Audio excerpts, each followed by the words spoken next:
Fauna. Hello. Hello. Hello. Let me just...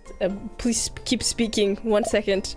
Oh, Fauna, it is I, Sarah's Fauna, green lady from Hololive English Promise. Fellow tea aficionado. Nice. Okay, one more sentence. Here to rank very good tropes today. Okay, I think this is good. Is the audio okay, everyone? Please say yes. Please. Please say yes. Please, I'm begging you. Please say yes. We're begging you. We're begging you. Wait, no, wait. Don't lie, though. Don't lie. Good? Perfect? I like perfect. That's good. Welcome, everyone. I do too, because sometimes they say, it's alright, and I feel like they're holding back. Like, they just say that because they don't want us to feel bad, but really it means it's bad, and... Maybe so I'm always holding out for perfect. Yeah, maybe because like 10 seconds before that we begged them, please, yeah. please. It could be.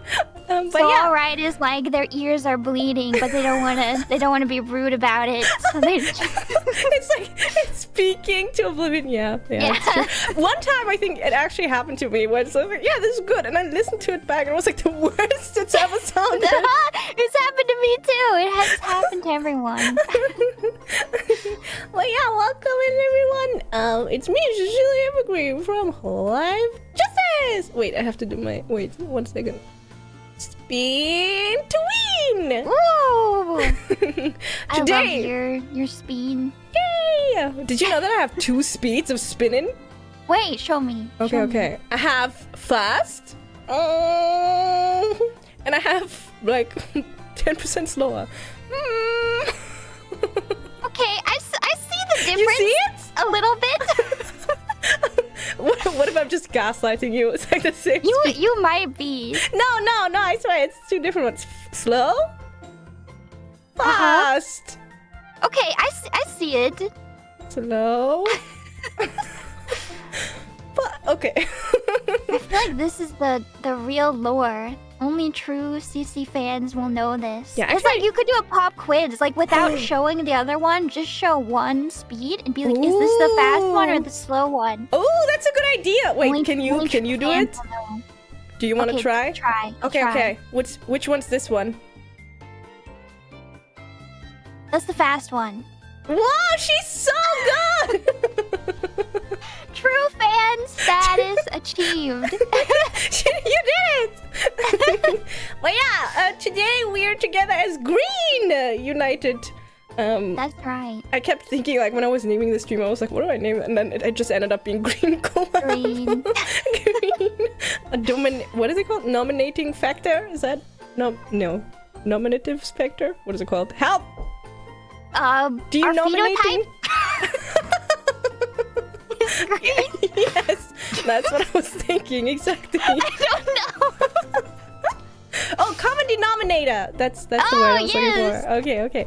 But yeah, today we will be tier list ranking good tropes from popular green media such as shoujo, manga, anime, books, romance books, K-dramas, old K-dramas, and all of the above.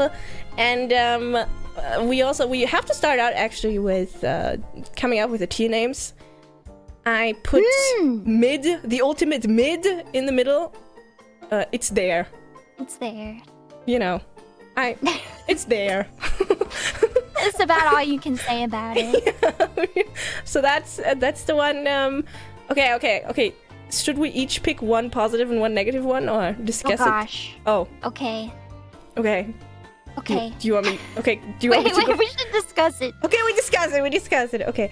Let's do like the easiest, super negative one. The E.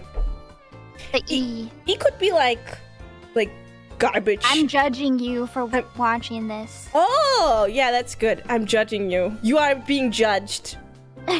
You are being judged. Okay. You are. Also, I have a disclaimer to make.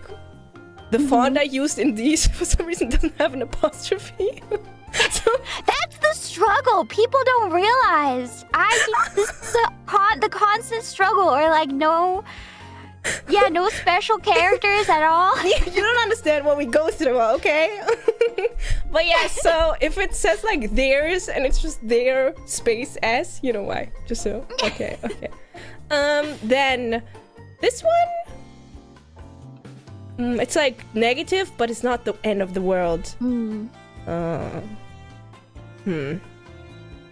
Maybe You Are Being Judged should be this one, and then this one should be way more extreme. Maybe. Yeah. So this one should be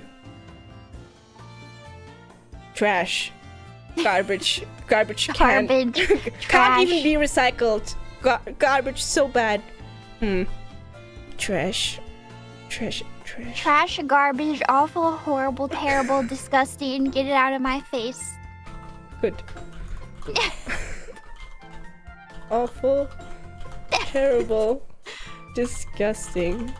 Get it out of my face. That's pretty good. I mean, that gets the point across for sure. If that doesn't, then I don't know what will. Okay. Trash, garbage, awful, terrible, disgusting. Get it out of my face. And then we just switch them. Perfect. Easy. I feel like I'm watching some real like Photoshop skills right now. From pushing and pulling layers up. You've got like the lines of, well, I don't use Photoshop. I only use Clip Studio, and I don't even have like the guidelines, so I never know if things are in line. Just have to eyeball it. So just the fact that they're like in a line, in a straight line, that's like wizardry to me. Nice. It's my biggest problem actually with Photoshop is like when it like just snaps it everywhere, and I'm trying to put it off center, and Photoshop's like, no, please, put it in the middle. No, leave it alone. Okay, one better is I eat it. That's good. I eat it. No, it's alright. Alright is too negative. It's not alright. It's better than alright. Alright is kind of like it's there. It's alright would be here if we had extra. Oh, you can't see my cursor. Wait, should I make them see my cursor? Yes. Okay, 1 second. Probably. one moment. 1 moment, please. Show them what I see. Cursor. Oh. Fanart broke again. This is what happened. Oh no. Technology. Okay. Yeah, earlier for some reason it... Okay, wait, let me try something. I have an idea. Import another scene. Okay, wait. I can fix this. New layer. Okay, I think I fixed it. Oh, how did you fix that? Oh, no, I didn't. What? Is it? Can you... Oh. I see it. Oh, I don't see it. Okay, we see it. And now you even see my cursor! Nice! Beautiful. We fixed it. Okay, yeah, if we had like another tier here, then it would be... That's alright. It's alright. Like here. I eat it. Okay. Eat it up. Yummy. You don't have to add everything. I eat it. Yummy. And then the top would be peak or perfection, obsession. Perfection. I watch it just for this. Oh! I live for this trope. Can carry maybe... Oh, I live for this trope. Can carry the entire media. Carries... We don't have vampire on here, do we? Oh, should I have put that on? we can add more. Just wondering for no reason in particular. I can add that. I live for this. Actually, I'll watch just for this. I think that's the best. Oh, wait. Oh, this one has an apostrophe. Okay. Oh! I'll consume just for you. Okay. Smaller! And then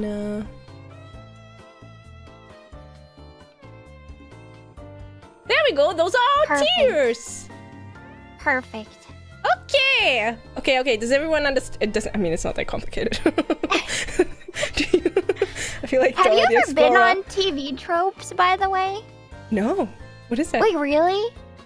What's that? TV Tropes is a website where it's like a compilation of all media and all tropes. So like every piece of media will have a page on TV Tropes, and then people will list every single trope that exists in that piece of media, including tropes that you never knew existed. But you might have a TV Tropes page. I know somebody made one for me at some point, and it was quite the trip to look. Was one of the tags green? Yeah. Exactly. Oh, you know what would be a fun game to do, like a quiz thing with the other EN members, and you have to like guess. You get a trope, and then you have to like guess who this is. Yeah. It's like a quiz show. Ooh. Yeah, that's nice. No, I don't think I know that. Should I look it up? Should I see if we have one? Maybe. Apparently you do. There's a Justice one. Okay. Is it? I don't know. It's a rabbit hole you may regret going down. It can be cursed at times. TV Tropes. 1 sec. There's one for Ian Recco. Okay, who's making these pages? Tell me if it's you. Don't lie. Yeah, tell me who's making these. Who's updating them? You are making them secretly. It's all Fauna. It's not me. You know, I am kind of like interested in these websites. Do you know like Myers-Briggs personality types? Oh, the 16 one? Yeah. Oh, yeah. I do that every once in a while, but it keeps changing, and I'm like, who am I? There's a website where people put like celebrities and I guess anybody, and they try to guess their personality type, and they have arguments. Oh! And I think we are also on those websites. Actually, you know what I've seen? You know those like shipping videos where it's like what character A, character B, you know, from some media? I've seen this, but it's like just a silhouette of a blue person and a silhouette of a green person. It's like the 16 personality types. And then they just chip. They just chip like INTP with like INFG or something. It's like, this is so funny. What are they? It's like I shipped the mediator with the leader. Debater. Yeah. The debater. Yeah. Now I'm curious what you are, what we are. I am an INFJ. INFJ. Intuitive. I don't remember the others. What does the J mean again? Judging? Judging. Yeah. Because I'm always judging. Yeah. Like right now. I think for me, I was always... every time I tried, it would either be ENFP or ENFJ. You're an extrovert? Yeah. Oh my gosh. But I'm... Rare extrovert. I'm a little bit... rare. Shiny. Yeah, coveted extrovert. I can't believe it. In this company, an extrovert? Yeah, but I do believe that extrovert and introvert is, you know, most of the time people are kind of a little bit of both. It's true. You have your days. Like I think the main difference is also like, do you get exhausted, right? Like hanging out or something. Yes. And for I do get exhausted. Wait a minute. I feel like you might be an introvert. It's just my armchair hypothesis. Yeah, I probably am. But you know, I'm an introvert who gets lonely really easily, which is kind of like a struggle. Lonely introvert. Maybe you need like someone to like people to hang out with, but be quiet. Exactly. You know, like workspace. Yes, I need someone to just like sit quietly. Just sit there, shut up. And occasionally like say something. Like I can, if I find a meme on my phone, I can like show them. Yeah. Be like, look at this, and then we go back to doing our own thing. And they better not initiate any conversation. Yeah. For me, it's kind of like I don't really need. I don't get lonely, but I do like it, and I don't get exhausted, I guess, if that makes sense. Although maybe I would get lonely, but I do take like internet is my social interaction. Yeah. So it works. Yeah, that works for me. What was I saying? All right, the tier list. Anyway. Yeah, we've got a tier list in front of us. Is introvert X extrovert on here? Is that a trope? That's a that's a trope. Also, I do think it's like there's a difference between when you're what was it called? Yeah, like an ambivert. There's a difference between being shy and being an introvert. Yes. Like I can be pretty shy when it comes. You can be a shy extrovert. Yeah. Or I personally get really overwhelmed by huge crowds just because I get like too much sound. I get like, what is going on? Stop talking. Leave me alone. But yeah. But it's okay. Together we can be a whole person. Yeah, right? But yeah, so easy concept, guys. We're gonna pick one of the tropes that we've prepared, and then we might explain it if it isn't self-explanatory, and then we'll talk about it and put it in one of our boxes. Easy? Easy. Easy peasy. Okay, we're gonna start with an easy one. Well, I don't know, actually. These are the order at this point is random because I didn't pay attention when I like put them in. Secret Air. Are you familiar with this one? I feel like I haven't watched. Have I watched anything with this in it? I think it's like it's kind of like when you have a character. Let's say they're poor or whatever. I have a very good example actually, but it's spoilers. But it's like the most popular media of all time, so I feel like even if I spoil it, everyone knows already. Should I do it? Spoil it? Okay, I'm spoiling! In the new Star Wars movies, I don't know if you've seen them. Yeah. She starts out as this like, it doesn't have to be Air as like in a queen or whatever, right? Just like in general, this like legacy. So she starts out as this like, oh, I'm just a normal girl, and it's really nice because you're like, oh, anyone can be great, and then at the end it's like, never mind. She was actually secretly a descendant of this person. So that's Secret Air. Spoilers? Yeah, sorry. And most of the time it's more like, so for example, you have in shoujo manga, in a lot of isekai manga, you have, you know, oh, the poor girl, turns out she's the princess. Yeah, that's true. I think I only like this if it's in like an otome game and it's me, the player, is the secret Air. I think otherwise I'm like, oh, that's just kind of a cop-out, right? Yeah. It's like, it just feels like they pull it out of nowhere. But if it's me who gets to be the secret Air, then like I'm okay with it. I think I agree in that way where it's like, oh, everyone was, you know, maybe the character was like really low, or everyone was mean, and then the character gets like this gotcha moment, right? Then I like it. I don't like it as a plot point at the end. Then I don't like it at all. If it's like set up in the middle or early, where it's like, okay, but if it's you go through the entire piece of media with this like, oh, this is just an everyday person, and then it turns out that they just, you know, they're just special after all. Boom, princess. Yeah, then that's just like, I don't like it. So, where do you want to put it? It sounds like we both don't like it that much. But I don't hate it. Put it in the you are being judged. Yeah, you being judged. You being judged. Unless it's us.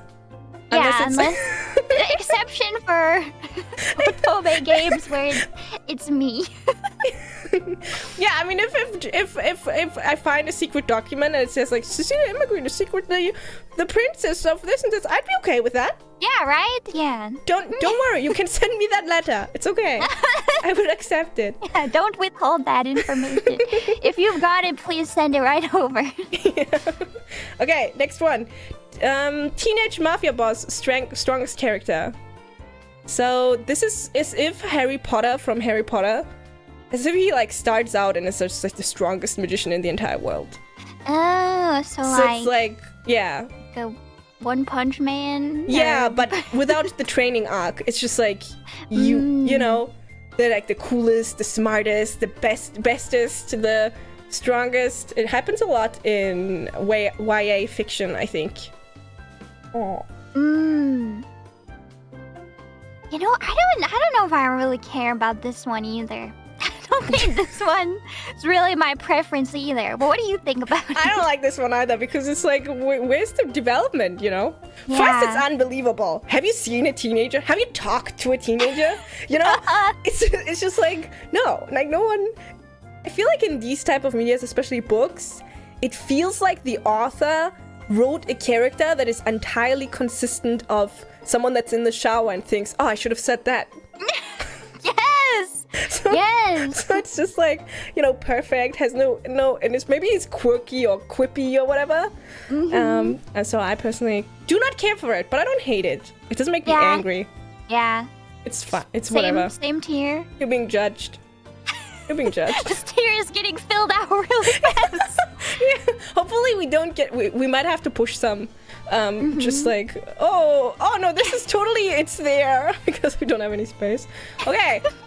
Genius character. This is just like... I don't know, like L from... Death Note. Just a genius character. Someone that's really smart. I was a really big L fan. Ooh.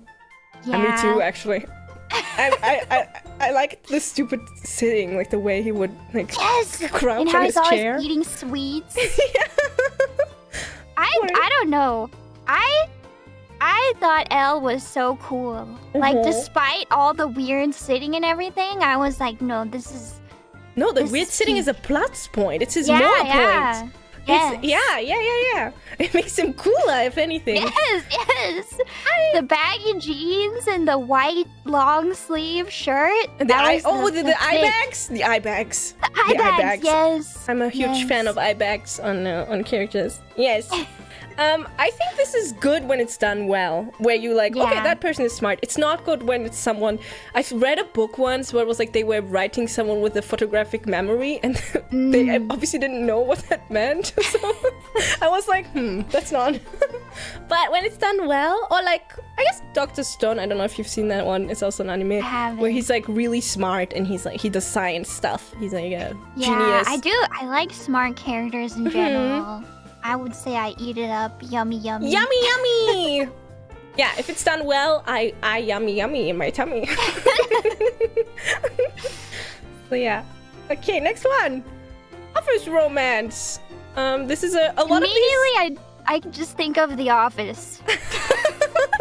I've actually never seen The Office. I don't know why. Yeah, I've seen a lot of like videos, like clips of it. Yeah. And I struggle a lot with like cringe comedy. It's just I know it's not real. But I think to myself, no, don't. Why are you saying that? Stop. I love me some cringe comedy. Have you seen Nathan Fielder? Nathan For You? No, I don't think so. That's like the ultimate cringe comedy where even for me it's almost too much, but I like it. Do you secretly watch those videos where they like mess up handshakes? Can you watch those? I've never seen that, but I think I could watch it. I like the cringe. I enjoy the cringe. I can't watch them. It physically hurts. Like it's just no. Please stop. I don't think. Wait, does Office have romance? It has romance, right? There's like couples. It does, yeah. Actually, I feel like in recent times, people are like, the public opinion is shifting though on like Jim x Pam. Like that used to be like, you know, the pair in normie television. That's the blonde guy and the blonde brown-haired woman, right? The one that gets pregnant. Yes. That's all I know about this show. Yes. I feel like the public opinion is shifting on it because people are now realizing maybe Jim was a bully the whole entire show and what he did was not okay. And what? Yeah. What's your opinion? Do you think they're the power couple or? Gosh, for me, I mean, I think I just have to accept it as fiction because I did like this pair and I still like it. I'm just gonna remember that it's not real people, so if they are being bullied, then it's not real. Maybe we can let it slide so I can continue to enjoy the pairing. Always like stuff about a pairing and still be like, oh, there are issues, but you still like the overall dynamic. No one's perfect, right? Then it wouldn't be realistic. I don't want to look at the flaws of this piece of media that I liked for so long. Oh, I get that though. Like sometimes, oh my god, I don't even remember what it was. I think it was probably a shoujo manga. I reread it yesterday and I was like, what the? Yeah, that happens a lot with shoujo manga. Well, I'm just like, okay, this was a long time ago. Things were different. I was different. It's okay. And you can still like, you know, the romantic aspects or the dynamic, the general dynamic, and not being okay with some parts of it. Yeah. I close my eyes. It's just, it's fantasy, guys. I pretend I do not see it. It's not real. It's okay. Okay, yeah, we should rename this then. This isn't about Office the Romance anymore. This is particularly about the romance in the show The Office, the American version. So please, since I haven't seen it, you get to put it somewhere. Okay, well, I eat it up, honestly. I'm eating up the gym spam. I'm sorry. It up. Yummy, yummy. I'm eating it up. Are there any other pairings in that show? Gosh, are there? I don't know. There probably are. Don't ask me. Yeah, yes? They don't matter. They're all there to prop up the OTP of they're in the shadows. That doesn't matter. Okay. Oh, Dwight and Angela. Wait, Dwight and Angela is pretty good too, actually. Isn't Dwight the one that's like really rude? Like he always says his thoughts? Or is that someone else? Yes, but he's like he's the whole reason for the show, you know? He's like the best character. Well, also Michael Scott. Yeah, isn't he really weird? Yes, everybody's weird. Maybe I should watch it. I've gotten a lot of like recommendation videos about it. And then I get clickbaited and then I watch it. I mean, I like it. It's like, I don't know. What is it? It's like the quintessential millennial humor. And now millennials are falling out of favor for the new crowd of Gen Z. So The Office is becoming, cringe itself. And so it's basically it's okay. It's a loop. Boomer humor now at this point. But it's fine. In like 5 years, it's going to be loop back to being ironic. And then it's going to loop back to being classic. And then it'll be peak. And then it'll be iconic. Yeah. Don't worry.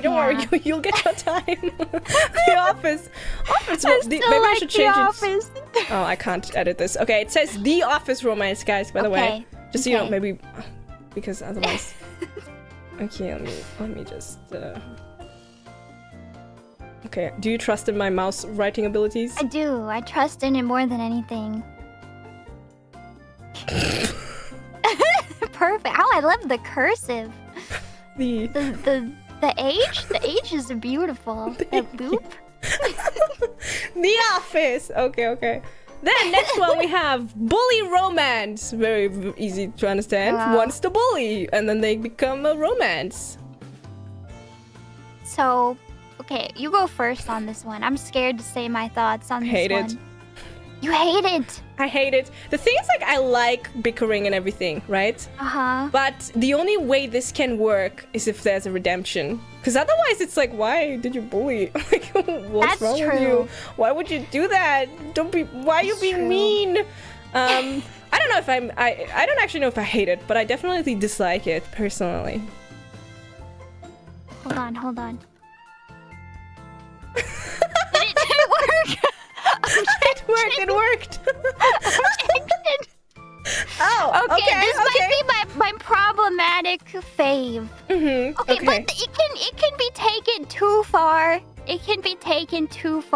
But I gotta say, I am a fan of bully romance. It's good when there is redemption. I agree with you there. There should be a redemption groveling.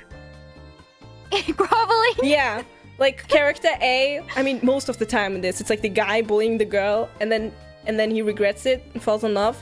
By the end, she should be treated like a princess. By the end. Yeah. I've seen the other side exists too, like Nagatoro. I do like her. And I do like... Oh, yeah, I remember. Yeah, okay. Yeah, but at the same point, it's like, why did you bully in the beginning? You know, like, what's why? Like, leave me alone. I think it's a little bit particular. You've got to be a bit of a masochist maybe a bit of a sadist too to like it.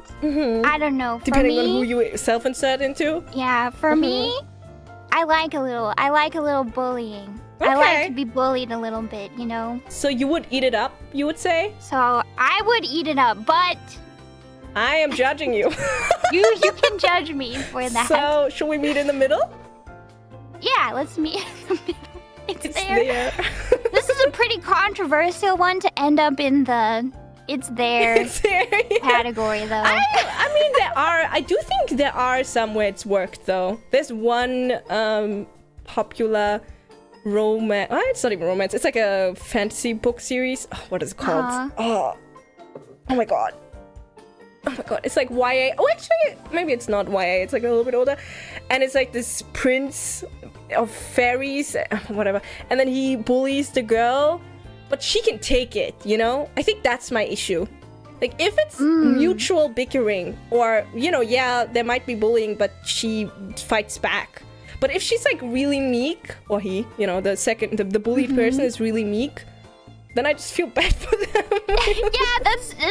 that's true. Have you seen Kaicho wa Main-sama? That one's probably my favorite example of this. Wait, who bullies who there? I don't remember. I've read it. I would say that the Usui, the guy, is the bully. Oh, really? I don't remember. I've read it, but it's like she's a maid. She was a maid. He wasn't. Yeah, and he's like, I don't know. The thing is, I like it when they're being bullied for things that are not actually bad. It's like I'm bullying you because you're so cute in that maid costume. You know, it's like okay, that's cute, not actually but bad, that's just bickering. Right? That's just teasing. Is it that's different? Teasing. I feel like Kaicho wa Maid-sama is teasing, like because he's like really playful about it. Bullying to me is like. Put your head in the locker and like, I don't know, throw you in the pool or something, you know, that's bullying to me. Then maybe I need to change my opinion, because to me that's my favorite. I would consider, that's what I was thinking of. I like Kaicho wa Maid-sama. Like Kaicho wa Maid-sama. So maybe, do you want to ice this one for now? until we get us other tropes that might... We could leave it in the middle. Okay. Probably. Okay, because I do like their dynamic, although it's been a long time. And I haven't seen the anime. But I mean, it's probably the same, right? I like the anime. She does look cute in that maid costume, what can you say? I know, but she's so embarrassed by it. I don't understand why she didn't get a different job. Like, I never... I think they explain it away by saying this one pays the best, but, you know. Yeah. It does. Okay, I think this, I don't know... this one. Trusted person, last act villain. This one is just... like a betrayal? Yeah, betrayal, but like at the end, for example, the dad or the friend or the love interest, and it's suddenly like... and there's like a 15 million cuts of the same shot from different angles. That's going in the gasp compilation. Write that one down, Otomos. It was you? Yeah, this one is, for me it's here. It's there? I can't think of any examples. I feel like I would hate it if it was like the love interest betrayed Yeah, that's a bad example. That's true. Betrayed them at the very end. Does that happen? No, okay. I wrote this one down because... Okay, I wrote this one down because I listened to an audiobook once and it was really bad. And then it was like really long and I was holding on for dear life. I was like, I'm gonna finish this. I'll finish this. And then in the last hour, suddenly like the father or whatever, like the adoptive dad becomes the main villain. There were no hints. There was no foreshadowing. There was nothing. I got so angry. So then I really don't like that. But... If it's foreshadowed and it has like it makes sense in the plot, then I feel like it can be really cool because I like a villain that has a connection to the hero, you know, more so than some random guy that's just evil for the sake of evil's sake. Someone that might be, I don't know, like wants the best but wrong means or something, right? So for me, it's there. It's there. Okay. Yeah. It could be good, it could be bad. Yeah. When it's a lot of these might be like when it's like done all of well. them, right? Yeah. No. Some of these, this one cannot be done well, for example. Right? Yeah. Okay. I don't know. Okay. Who did this to you? Who did this to you? Who did this to you, trope? Do you know this one? Do you want to explain it, or should I? Oh, you explain it. Okay. You explain it. Who did this to you is a romance trope when one character is hurt or physically or mentally, whatever, and then the other character goes, "Who did this to you?" And then gets like angry for them, for their sake. It's a very popular trope. I'm eating it up. I eat it up too. Nom nom nom. We're eating it up. Yummy! Who did this to you? Especially if the person that something has been done to is like emotionally like done with it, doesn't really mind that much, or doesn't realize that it's a big deal. Yeah. And the other person goes like, "Who did this to you?" And they're like, "No, it's fine." And the other person goes, "Yeah." Go on. The protective person. Yeah, overprotective. Yeah, I like this one. Yummy. And then we have Grumpy/Sunshine couple. And this one is very popular, where most of the time the guy, but it can be the other way around, where it's like this grumpy person, and then character B is this like super bubbly. It's kind of like Manic Pixie Dream Girl meets stoic, neutral. Don't say that about Kyo. So yeah, this is that tier. You know, you just have like one character that's just really grumpy, and then you have the other one that loves life, and loves the living. I'm eating this one up too. This is like a mainstay in the like shoujo anime and manga that I have consumed. Like almost all of them, I feel like fit into this category. I personally, I like it when it's the girl that's the grumpy one, and the guy is the sunshine one, because it's like, I do think it's a bit overdone, and sometimes it's like just. It's true. Like it's kind of like this. What about? Madoka Homura. Oh, yeah. But is she grumpy? She's just depressed, I feel like, understandably. Yeah.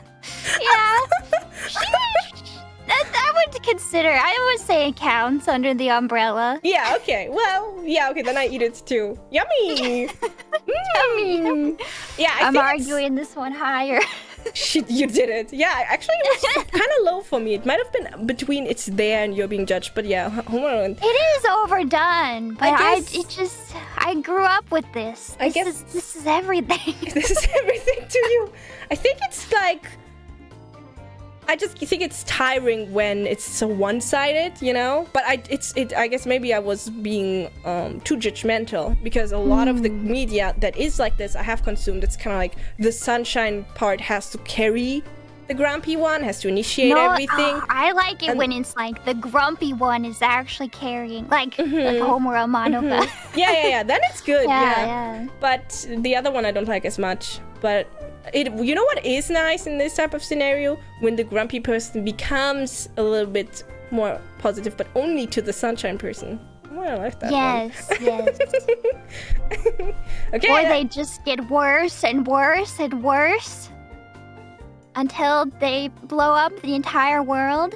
That's good too. Oh, we have another tier here that you might like then. I have something stuck in my throat. I'm gonna cough. Stall for me. Okay. Gosh, no, I wasn't ready to stall. Now I'm scared. Okay, is nervous stutter on the tier list anywhere? Don't cry. I'm gonna cry. Okay, I'm fine. I'm just gonna cough into your ears. It's fine. Next do. one. Fake dating. This one can go as far as like fake marriage, fake living, fake dating. It's like Yes. for whatever reason. Sometimes it's mutual gain, you know. One that's actually in K-drama that I've seen a lot is Yes, all the time. this like rich or whatever person, a guy, and then they want to date someone so that their parents stop putting pressure on them to get married. That is a very common trope. What do you think? What do you feel about this one? Gosh, I'm instantly reminded of one instance. So there is one show, it's a shoujo anime. I don't know if you've seen or heard of it. It's something Black Prince, Dog and Prince. I don't know. And it's definitely a bully one, but for me it was one that was too far and I hated it. And it also starts off with fake dating, and I hated it. So that's like the first thing that came to my mind, and I hate that.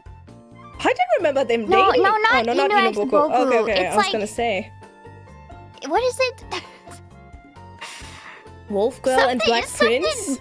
Something Black Prince. Wolf Girl Evil, and Black sadistic Prince. Wolf Girl and Black Prince. Is that it? And I hated that show. But people are saying Spy Family. That one's pretty cute. Yeah, that one's really cute. Yeah. I think I only like it if it's for mutual gain, for mutual interest. This one webtoon that's really cute is called Maybe Meant to Be, and it's like just these two, I don't know how old they are, but like 30 years old or whatever, and one day they're just like, should we just get married, you know? And then, even though they don't. This is pretty cute. Yeah, then it can be cute. But it's only cute if it's two-sided. If it's like one person blackmailing the other person, then I don't like it. So Spy Family is nice because they do it for mutual gain. Spy Family is really cute. So I personally like it. It also does a lot of like forced proximity and stuff like that. You know, they have to live in the same house. They have to hold hands in public. Oh no! And then they get into the position where somebody is like questioning them, like, I don't think you're actually dating. If you're dating, why don't you kiss right now? Exactly. Wait, isn't there this one rom-com that's really popular with Sandra Bullock? Sandra Bullock. What is it called? I'm looking at chat. It's with her and the proposal. Yeah, I've seen a video about that. Do you know that movie? No, I don't. Oh, okay. Well, I haven't seen it, but I watched Is it like also a fake dating? 1 hour video essay about it. Yeah, it was kind of like she like, I think, wait, it's with Ryan Reynolds. That's Ken. No, that's the other guy. That's the other Ryan. Wait, that's not Ken?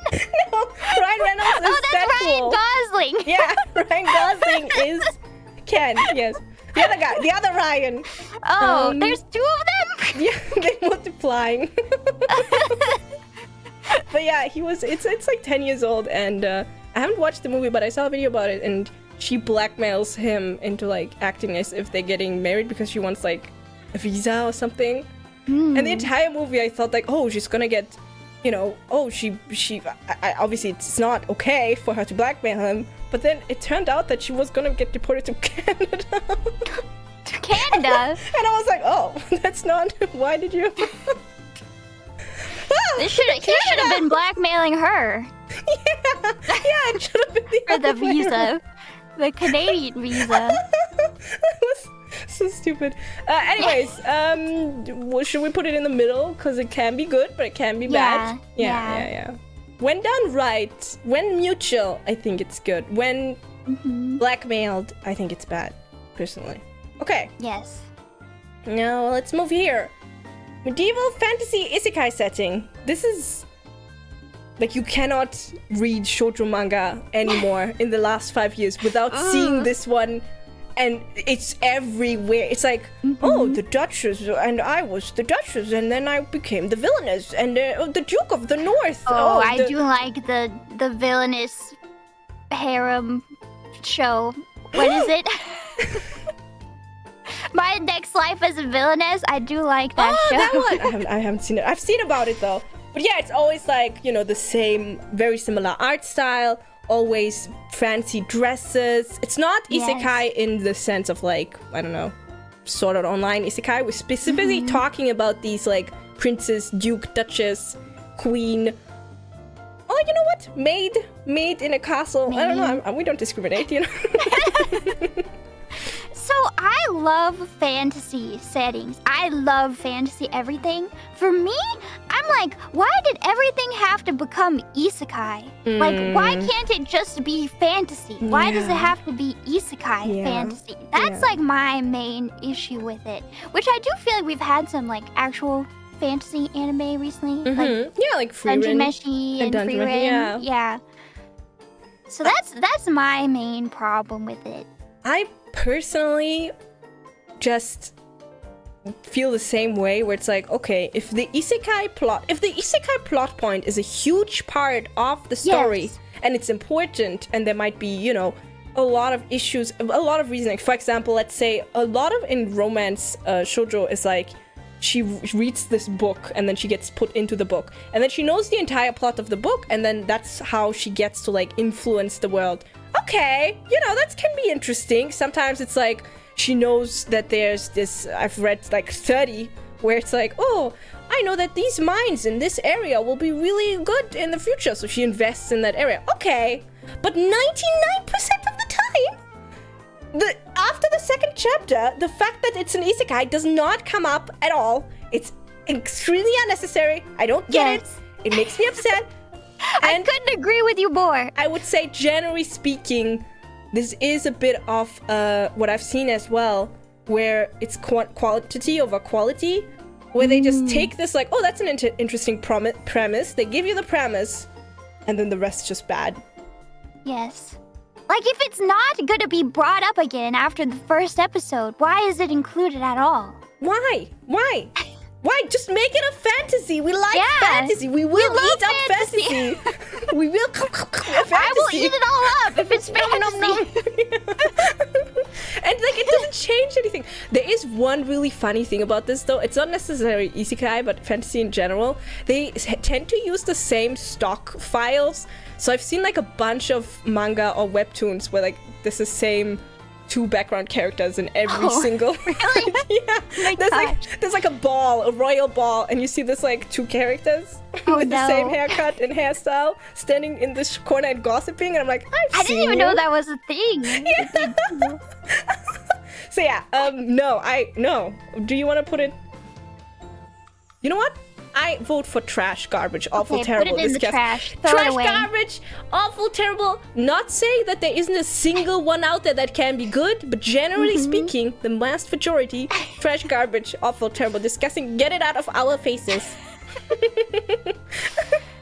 Okay. Give me that delicious, pure fantasy. Give me that Lord of the Rings. Give me the Dungeon Meshi Frieren delicious. Also, those always have better world building, because it's like, okay, they don't rely only on the fish out of water experience that the isekai person gets. They actually rely on having characters in a world. Not always, obviously, but you know. So, garbage. Okay, next one. Conflict due to poor communication. I might hate this one. I hate this one.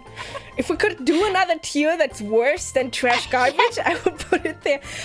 So many shoujo anime where like it's 12 episodes of them just not communicating. Yes. Them just... It is just frustrating. You just want to put them in a room and be like, I won't let you out unless you talk for like 5 minutes. And it's always so stupid too. Like, so often it's the girl, I've read so many, where the girl is like, oh, he doesn't really love me, he probably hates me. And the guy's like... Meanwhile, he's doing everything for her, like bending over backwards at all moments. And she's like, but we don't look good together. Oh my god, I hate that trope. Oh my god. Where it's like the popular kid and the non-popular kid, and then the non-popular... no. Garbage. Trash. Throw it away. It's so bad, we can't recycle it. We won't even try. We hate it. Hate. Straight to the landfill.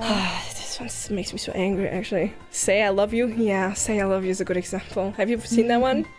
No, I haven't. It's bad. Don't. my review, not good. Don't do it. Okay, next one. Hurt comfort. One person is really hurt, and the other one comforts them. It's like angst, but there's a positive, the positive person that tries to like help and take care, and yeah, this is a common romance trope. I like it. Yeah, it's nice. I like angst. I'm a big angst fan. I feel like a lot of my favorite pairings have this involved in some capacity. And it's also, I like it because it shows because oftentimes I feel like in, especially shoujo, you don't really see them, like you see them misunderstanding each other for 12 episodes and then actually getting together, but you never see how they actually would act if they were together.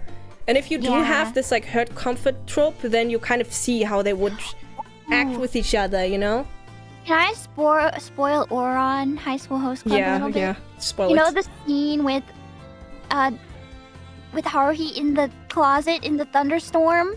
Oh, yeah. That's a good example. I like that. I eat that up. Yeah, that's a really good example. Yeah. Yummy. Ooh. Yeah, I like that. I think it's nice, especially if it's like the silly character suddenly becoming serious and comforting. Yes. The otherwise strong character needs to be comforted. I like that. You want to put it in I eat it yummy? I eat it up. Yeah. Yummy. Okay. We're eating a lot of these up. Yeah. Actually, surprisingly, this is going pretty well. Okay, Insta Love. This is literally Twilight. I guess it is. I guess. They see each other. I was gonna say I hate it, but then you bring up Twilight. Okay, but you can hate the trope and still like Twilight. I guess so. Because I like Twilight, but I hate Insta Love because it's like, what's it's like, it's too shallow, Because like the only, you can't know someone's personality instantly. So it's all just, what is it? It's all based on looks alone? Yeah. It's too shallow. I mean, I think have you ever read the Twilight, but it's from Edward's perspective? Midnight. I can't remember if I read it. I think I read it when it was like a leaked PDF on the internet. Because somebody leaked it before its public release. Wait, actually, that's a really good story. For those that don't know, right? Stephanie Meyer, the author, I think she's really upset at the author from 50 Shades because she wrote this this is my first book, but it's from the man's perspective. And then before she could publish it, the author for 50 Shades did the same thing first. And it's like, dude, stop it. Original idea, please don't steal. But yeah, in that one, I think, he's sitting at the desk when they first meet, and he literally just thinks, why can't I read her mind? Is she that stupid? What? But she smells good, yummy. That's pretty good, though. To me, I eat that up. I guess it's the same thing, but I say I hate. It's different. It's different when it's Edward. It's different. Okay, I see. Well, I think I personally don't like it because I feel like, okay, imagine Twilight, how you love it, how it's been, but they develop a relationship to each other in a natural way. I'm drawing you a picture. They see each other the first time, and both are like, oh, that's a hot person. Oh, she smells good. She's stupid. She can't think. She's not a thought in that head. And then they have a conversation. And then, it's intellectual or something. And they're like, wow, I like this person. And then a romance develops. Wouldn't that be better? I just can't imagine it, though, because they never have a conversation. But they could have a conversation. In the whole 4 books, they never have, a conversation where you're like, oh, yeah, I see why they would like each other. But they could. Well, hi, Nerissa. Nerissa, yummy. I can't imagine it. Okay, Nerissa would eat it. You can't even imagine it? I can't even imagine Edward and Bella having a quality conversation. I think they have, one nice one. Where at the end, she kind of goes like, it was never between you or Jacob. It was between who I am and who I could be or something. And she just monologues towards him and he goes like, yummy food. Poor Edward. He waited 4 books for that. I do wonder if he ever regrets it. It's like, I liked it when you were human. I wanted you to be old. I'm into older women or something. And then she just didn't. Yeah. I mean, he definitely does, right? He wanted her to grow old as he watches, and then she dies tragically, and then he's angsty forever. Yeah, and then and then he ends it. Oh. Yeah. Okay, where do you want to put this one? We can put it in the trash. Thank you. Not even Twilight's exception was able to carry this one. I'll reach into the trash to dig it out. Honestly, I love trash. I'm not above that. Yeah. I'm eating it up. These two I wouldn't eat up. Oh, I guess this one I wouldn't eat up. This one? I wish this one had its own tier. I hate it so much. Okay. Oh, now we go. Enemies to lovers. Enemies to lovers, as the name entails. Enemies. This can be like Romeo and Juliet aren't really enemies. Enemies as in like, I'm not talking about hating, okay? Class rivals are not enemies. No, I'm talking on different sides of a war, different houses. They have to fight. There might be physical altercations. There might be attempted murder. Two lovers. I'm eating it up. I'll consume any type of media just for you. Will you? I would. Put it up there. Throw it up there. I love enemies to lovers.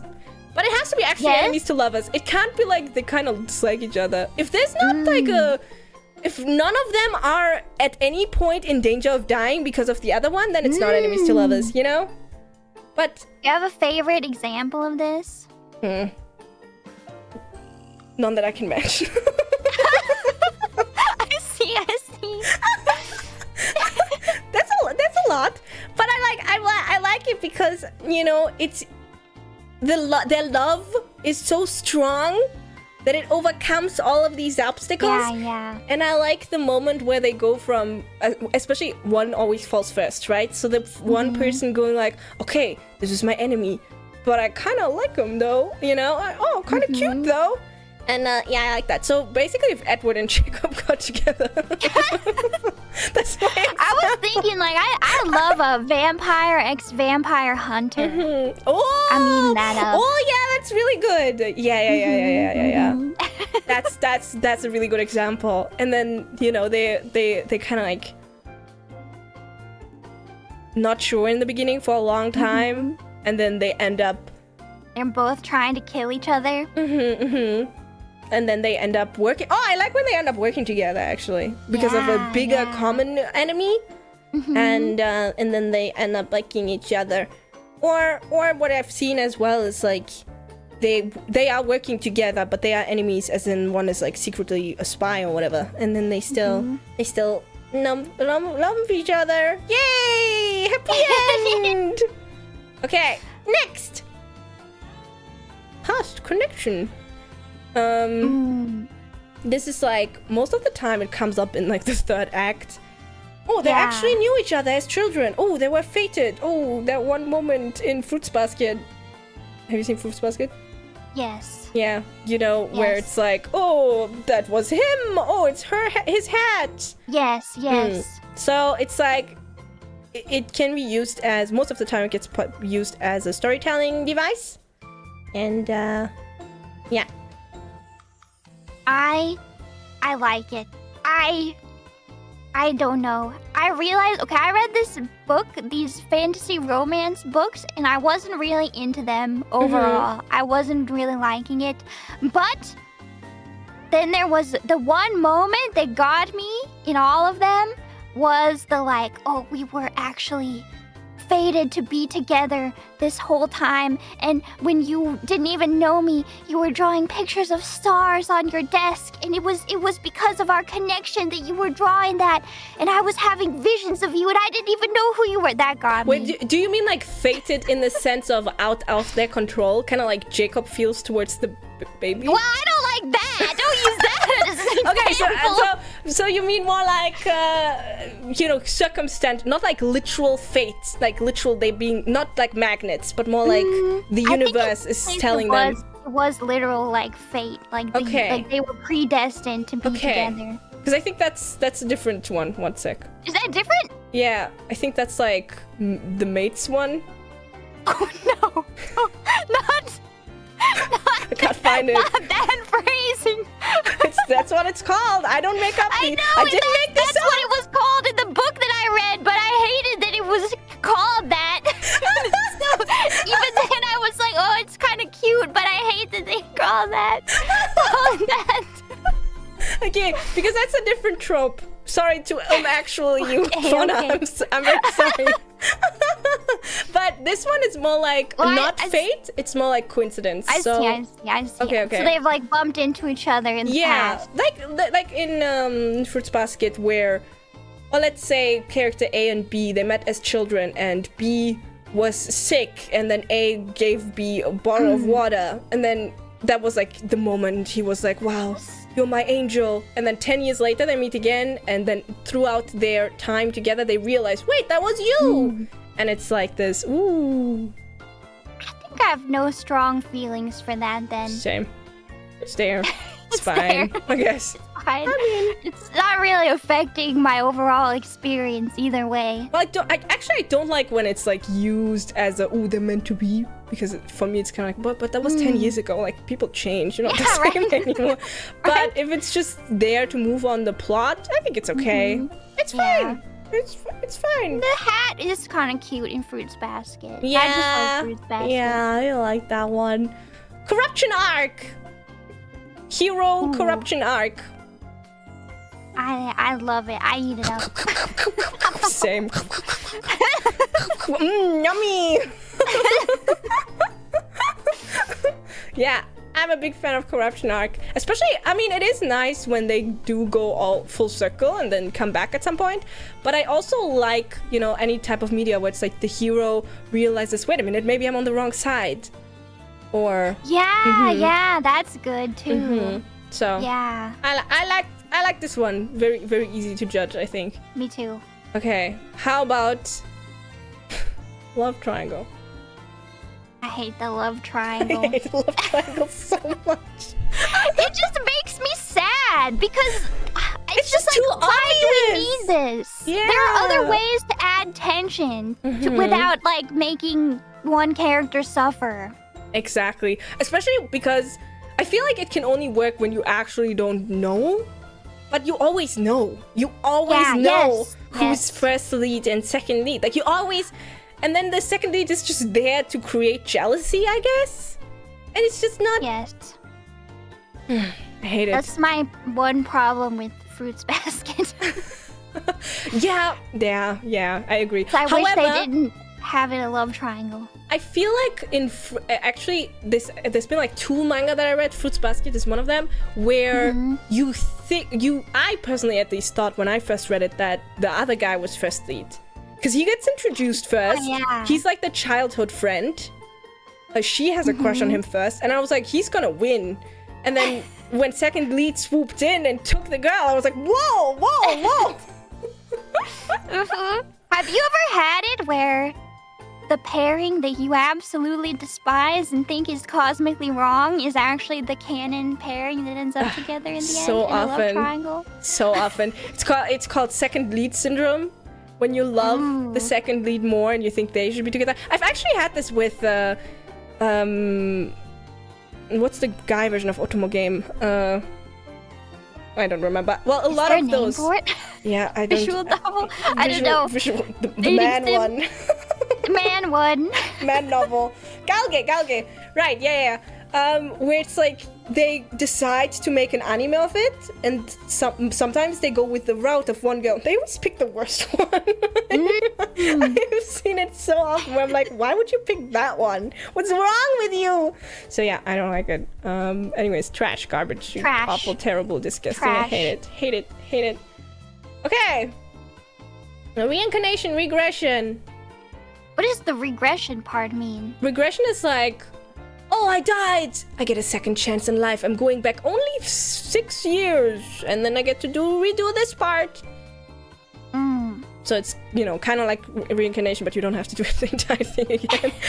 It's a shortcut. I see. It's like a new save file, but you have all the memory of the future, I guess. I don't know if I've watched anything like this. What's your opinion on it? It's there. It's there. Like, it can be good. I like it only if the character that gets regressed uses like all the knowledge cleverly, and you know, it does like revenge or something. I did watch Erased. I guess that's it. Yeah. Yeah. Well, did you like it? I did like it. Okay. I did. But you wouldn't eat it up. I wouldn't say I ate it up because of this, though. Yeah. So let's it's there. Yes, It's there. It's okay. It's there. Okay. We got mutual pining. This one is I guess Romeo and Juliet. Oh, we can't be together for whatever reason. Oh, I'm pining. Oh, I'm a pine cone. Oh, I love you. Oh, but no, we are in different teams. No, something. This one, it's alright, I guess. I don't know if I have strong feelings about this one. I feel like it's often involved. But wouldn't degree. you say Twilight in the first book, especially the first half, is mutual pining? Because he's like, no, I can't. I'm gonna eat you, but I really want to, though. That's true. That's pretty good. I personally love pining because it's like, well, I'm not gonna put it up here. I don't know actually, but like in general, pining I like. I mean, mutual pining most of the time I'm kind of like, just do it then. Yeah. Well, that's what I'm thinking. Like, I kind of like when there's something in between them. Yeah, yeah. But I do like pining in general, where it's like, oh, we wanna, but I don't know. You know, we literally can't because we're enemies. Yeah, because we're enemies to lovers. Yeah. So I like one-sided pining more than mutual pining, I think. Mutual pining, I often just think, oh, just do it. Just get together. Shut up. Yeah, true. So, where do you want to put it? It's there. It's okay. It's there. Yeah. It's there. Okay. I mean, then I'm thinking, what about the other one where it's one-sided pining because the other person is too stupid to realize that the other likes them? Love it. You love it? Is that on there? Yummy. No, it's not on here. Yeah, no, that one's not on here. Yeah, I like that one. I do like one-sided pining, or let's say one person can't admit it, you know, but they just I wish I no, it can't be, but my heart, it's a pine cone for you. I like when the person teasing them is always flirting with them and teasing them, and then the other person is trying to act all tsundere towards them, and they're like, no, you're teasing me too much. You're coming to my work where I'm dressed as a maid and making fun of me for being so cute. That's so rude of you to do. How could I like someone like you? How could I like someone handsome and popular like you? Ew. And then they have to realize it at some point. That feels like a slightly specific example, huh? Oh, it's really common trope. It's a very common trope. Yeah, I like that one. I like, what is it called? Denial. Yeah, denial. I love denial. Yeah. We don't have that as a trope today. I'll consume denial. It's a good one. Yummy.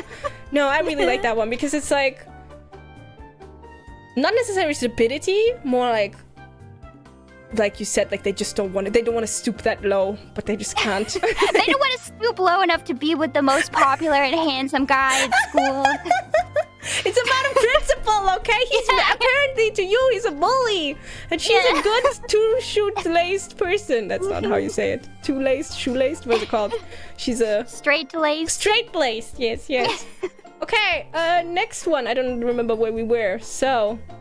There's only one bed! I mean, this one is classic. I like this one when it makes no sense. Like, yes. When it's obvious they're just trying to push the plot along. And it's like, the entire time. It happens a lot in like fantasy romance where, we're traveling. We're on this small quest.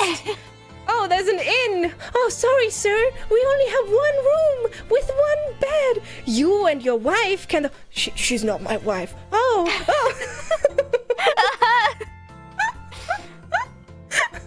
And then there's like a couch or whatever. And I like when one person is like, no, I can sleep on the floor. But then they make up some stupid excuse like, oh, no, it's so cold. So they have to on the bed or something. Yeah. Yes. It's a classic. It is classic. I eat it up too. Yummy. It's dumb, but I'll eat it. It's really stupid. Most of the time it makes no sense, but I still eat it up. You catch a cold down there. Don't do it. Oh, okay. I guess I'll sleep in the same bed. Okay. Amnesia. Amnesia as a plot device. Amnesia, gosh. How do I feel about this? One's also a common one. Very common. Yeah. How do you feel about it? No, tell me your opinion. You can go first. I don't know. I'm trying to think of like a good example. I think I don't necessarily dislike it. Sometimes I feel like it's often kind of lazily used. Yeah. But I don't think it's always bad. Can you think of a single one though where it was good? Where you were like, wow, this character forgetting the memory and then like acting completely different? Or oh wait, one I can think of is spoilers for an anime that's 20 years old. Shall I say it? Code Geass, have you seen it? I haven't. But spoil away. It's really good. Actually, I don't remember if it's Amnesia or if something else happens to her, but one of my favorite characters, one of the best characters, she goes and gets amnesia, and then she just acts completely different. And I hate it so much because it just... I hate it. Oh, Enrico was different because it was it Amnesia? No. It was cinema. It was cinema, so... The whole way through. Also we're talking about... Here no matter what. No. I feel like we're talking about romance, specific manga, webtoons, and not media that is consumed with VTubers, so I don't like it. Vampire Knight. The main girl has amnesia, and I do like Vampire Knight. I love. But I don't really like where that plotline led. Wait, which team were you on in Vampire Knight? There's only one correct answer, and it's Team Zero. Thank Team God she's not into incest. Whoever says Team Kaname, that's like instant. I hated him so much because he's the worst. He's the worst. Like he's everything the worst. about him, the way he treats her, like she's the dumbest person in the entire world. To be fair, she's kind of stupid, but the way he like knows the entire time and like he's the worst. That's the example of the obvious cosmically incorrect choice being the outcome. Yeah. Also, Zero was cooler, so... Yes! I guess so okay. Cool. I feel Amnesia's okay if it's a starting plot point, but I hate if it's... I really, really despise it if it happens later on and changes the dynamic. I see it often in romance where it's like, oh, and then she hit her head and she forgot everything, and then there's like this... It's just angst, you know? Ugh, I hate that. Yeah, I don't like that. Yeah. So that's like what happened in The Witcher, and it made my good boy Gerald's life so complicated because he ran off and was such a bad boy when he forgot his memories. Right. I've only played the third one, but I remember I haven't finished it. But you can spoil. But I remember the entire time it's like, what, you know, he's like with that one woman, but then he went with the other one, right? Because he had amnesia? When he had amnesia. That's so stupid. Yeah. To me, that's like just an excuse for him to be like have a moral reason to be with this other lady, but I bet he didn't have amnesia. He's dying. He's like, oh no, I have amnesia. Oh, you're pretty. Oh. Very convenient, Gerald. What a coincidence, Gerald. Say, I don't like it. Oh, do you wanna put it here? Yeah, we can put it there. Okay, it's also, this one is kind of empty, so. We're eating it all up. I'm so hungry.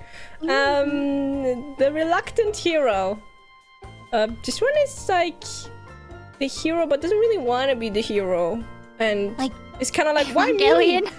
Oh yeah, I guess so. Maybe like Frodo in Lord of the Rings. He's kind of like, why me? Isn't he? Yeah, a little bit. It's like, I'm in over my head. Yeah. I like it. I think I like it too, but I don't know if I would eat it up. Yeah, I don't know if I would eat it up either. It can be good. Sometimes it gets frustrating if the hero is just whining the entire time, and I'm like, get it together. Especially if it's like very, very understandable why they're going through so much. It's like the worst time of their life. Wait, have you read Hunger Games? No, but I've watched some of the movies. I don't remember the movies, but the books, like the main character, Katniss, she goes through so much. Spoilers! Okay, spoilers to you too? Go ahead. Okay, her dad dies, then she gets put into the Hunger Games, obviously, twice, and then the person she's in love with gets like brainwashed and what is it called? Tortured, near death. Then her sister gets bombed right in front of her eyes, and the person that spoilers, and the person that machinated that attack was her childhood best friend and first love. So, suffering, right? She's suffering a lot. Yeah. But throughout the third book, I was like, get it together, shut up. Oh no! Oh no! Because it's like, you went through all of that? Because like, I get it. I get it, but if you complain one more time. So then it gets really annoying to me personally, because it's like, you know, it's just so complainy, and like, even if it makes sense and I understand, the entire book she's just like, I don't want to be the hero, I don't want to carry this burden, but at the same time it's like, you're doing it, so you decided to do it, get with it, you know? I don't know, play your part, something. So I'll put it here. You can judge it if you want. We can it can judge be good. all who I like it consume I like it for Frodo, but I don't eat it up. Yeah. So I like it for some, I just don't like for that one. It's there. Okay. I do love Ava though. Yeah? I've never seen it. It's one of those, it's completely like, I didn't see it when it was like at the height of its popularity, and then I missed it. I've never actually been spoiled. I know nothing. I only know the clapping meme. You should watch it. I always see watch it. I always see the clapping meme and I'm like, yeah, I get that reference. I don't know why. Watch it. But which one? Isn't there like a bunch of versions? Watch the original anime and then watch the movie End of Evangelion. Okay, how long is it? 24 episodes. Okay, plus that's not too 90-minute movie, I think. Okay, I'll watch Evangelion if you watch Code Geass season 1. Okay, I wanted to watch Code Geass anyway. Okay, it's on my list. Good, I like it. It's one of my favorites. Okay, I'll watch Evangelion. I mean, they're kind of similar. They're both mecha. They're both mecha, right? Yeah. Common denominator. Okay. Knife to the throat scene. This is a very. This is like a super popular trope in romance fantasy. Technically, often with enemies to lovers, like it goes hand in hand, where one person has a knife to the throat of the other person, and they have this moment of like, oh, this person, kind of hot. Yummy, yummy. Delicious, yummy. One person is almost dying. Oh, yummy. Delicious. Oh. Yummy, yummy. It can be done badly though. Sometimes it's a bit cringe, I'm gonna be honest. I guess so. I guess so. But most of the time, it's good. If it's done well, it's like amazing S tier. Yeah. And if it's done badly, it's just a little bit cringe. I can sit through cringe. It's okay. I'll do it. Well, right. Well, if it's like cringe, but it's tailored exactly to my personal taste, then I'm eating it up. I'm eating up that cringe. Yeah. I'll eat that. Yeah. It's in Princess Mononoke as well. Yeah. That seems pretty nice. I really like that. Right? Yeah. Right? Right. Yeah. Yeah. It's a good scene. It's a good scene. I like it. Okay. I'm thinking Asterion? Baldur's Gate? Oh, I haven't played that. What does he? In like the very first 1 hour of the game, the vampire. Do you love the vampire? I love vampires. Any vampires? Yeah. Nice. Did you ever finish the manga for Vampire Knight? No, I didn't. I got so angry about the whole Kaname thing that I stopped reading and watching. Same. I never read it, but I like years later I read this like what is it called? Not synopsis, like summary of the ending. And I will tell you about it. Okay, so Kaname is the evil guy, not the evil guy. He's the brother. Don't question it. Yeah. He's the brother and, like, of the grandpa, main character. Right? He's like it's really grandpa weird. brother. Yeah, I don't know. But they're like pure blood vampires, so it's like accepted in the universe. Don't trust it though. It's incest. And then they get together for a really long time. I think they even have children. And then the second male lead, I thought it was the first male lead, actually dies or something. I don't remember. And then the other guy like sacrifices himself or something. And then they use him in order to save the rest of the vampires, something like that. And then he's dead. And then she's fine, I think. And then she gets together with the other guy. So Zero X, whatever her name is, Yuki. They actually end up together at the end. I think, if I'm remembering correctly. So instead of going with choice A or choice B, the author was like, okay, no, let's dos. You can't just do that. You can't just send all the suffering only to at the end be like, well, it worked out right, so it's fine. It's so dumb. Oh my god. One day I'm gonna have to actually read what it's. I don't remember. I know. Anyways, Kaname dies, so that's good. Yeah. Yeah. But at the end, Yuki doesn't even deserve Zero after all of that. She doesn't even deserve him in the end. He should have moved on with his life. I mean, to be fair, she was molded by her environment a little bit. I mean, that's true. Especially by that one guy, her brother. That's why she needed amnesia. They should have just kept her amnesia. Yeah. Man. Yeah, I remember Vampire Knight. I think for me it was like, I loved it. And then I was like, wait, this isn't that good. And then I started ironically liking it. And then I went full circle and I was like, no, you know what? It's bad, but it's bad for me. Yes. It was like one of the first anime that I watched where I like knew what anime was and was like seeking it out, not just like, Pokemon's on TV. Yeah. Know? I think actually for me too. Yeah. So the very first scene where it's like she's like a kid in the snow and there's like a vampire attacking and there's blood, that scene is like ingrained in my memory permanently. The opening is also I was really like, good. that's the sickest thing I've ever seen in the whole world. And her name is Yuki, which means snow, and there's like a lot of imagery with her in the snow and vampires' blood, so like the blood goes into the white and red contrast. Cinema! Vampire cinema! It's true. Yeah, I also really like the ending. It's like, it's a doll ending song. The still yes, that's kind of you. Yeah. That's like you. I like that one. I like that singer a lot. I like the opening a lot too. Oh, how did Akaku Yurete Yume no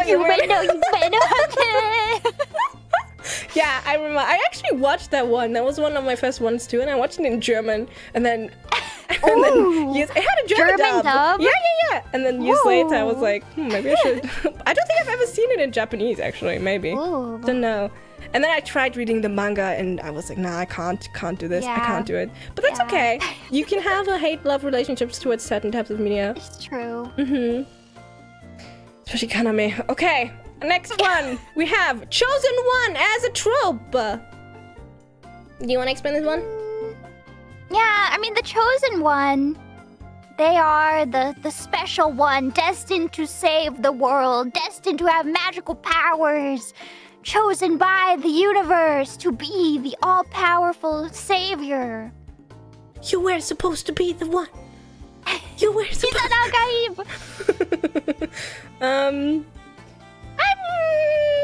it's like Harry Potter. He's a chosen one. Yeah, I mean, like, they're so common, right? It's very common. Like Avatar, he's the chosen one. The Matrix, Dune. I think it can be good. I like it when it's like some random person and then they become the chosen one and it's part of the plot, like it unfolds itself. Where yeah, I mean, it can definitely be good. It can be good, but it can also be really, really bad and kind of lame. Oh, I don't actually, I don't like it when... Okay, I like it when it's at the beginning. So, like, relatively at the beginning. Oh, you're the chosen one. Okay, like an Avatar. You know, he's the chosen one from the very beginning. We know it, and it's fine. I don't like it when it's, like, later on. I guess it's the same as the Secret Heir. Because it happens so often. This happens with... Spoilers, maybe I won't say this one. I'll get hated for spoiling this one. It happens with, like, you cheer for them because they're the underdog. And then it turns out that they were actually the chosen one. They were never the underdog. Yeah. Then I don't like it. Yeah, I think it can be good when they're like you know from the beginning, and then they can actually like do a deconstruction of the trope and like you know, see what it really means to be the chosen one, and like how does that play out on an individual's psyche, etc. Yeah, I also kind of like is it all good? Yeah. What is with all this pressure? I also like it when it's the chosen one, but the character isn't actually strong. So, you know, I guess like in Harry Potter, like he's not that strong, but there's like this weird fate thing going on. I don't know the plot, to be honest. It's very complicated. But then I kind of like it, like you said, like if it's deconstructed. But I don't like it. It's you're the chosen one. He has infinite power. And then Go they're do just your like thing. the chosen one the whole way through. And it's like, I love being the chosen I one. love being extremely OP. Yeah. So I don't know. It's there for me. It's there, yeah. Okay. I mean, it's hard to say it's bad because, like, there's so much media, like, even good media that has this, you know? It can be really bad. It's very... Okay, I dislike it a lot in isekai, actually. In isekai shonen anime manga, where this random dude it's the chosen one, and it's, like, insanely strong for whatever reason. I like it if they're, like, strong because they leveled or whatever, but if it's just because of the plot... and they're not actually clever, they don't know what they're doing, they're really dumb, then I don't like it. Like they're being carried. But like you said, there's a lot of good media. Fauna, Pikachu in shambles. Sorry. Pikachu. Pikachu the chosen one. Pikachu is the chosen one, though. Have you ever noticed how it's like the favorite child? Sometimes I feel bad for the other Pokemon. Yeah, right? He gets the most like best plushies in the original Pokemon. Bulbasaur? I love Bulbasaur in the original anime. Oh, I didn't consume the anime. I thought you were talking about the games. Oh. That too. That too? Yeah, Pikachu. But Pikachu is kind of cute because he's like angry and tsundere in the beginning. I thought that was kind of cute. Yes. Right? Like, oh, I hate you. And then you have to, like a cat, really, like a real cat. Yes. Stray cat. But yeah, what I was gonna say, I want to get some water. Give me a minute, okay? Can you stall for me? Yeah, I can stall for you. Okay. Goodbye. Alright, Otomos, saplings. Do you have any criticisms of our list so far? Do I need to defend my points so far? It's my channel now. Saptomos? Yes? Hit me with your criticisms. we're kind of eating it up. But that's because, like, when it comes to romance, I'm just eating it up. I'm not thinking too hard about it.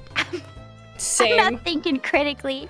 I'm just eating it up. But I'm also really surprised. I thought, because I don't know if you've heard this, but I'm commonly known as the hater, apparently. I have heard I never that, hate things ever, actually. So, so I was like, oh, but no, it's we're open, you know.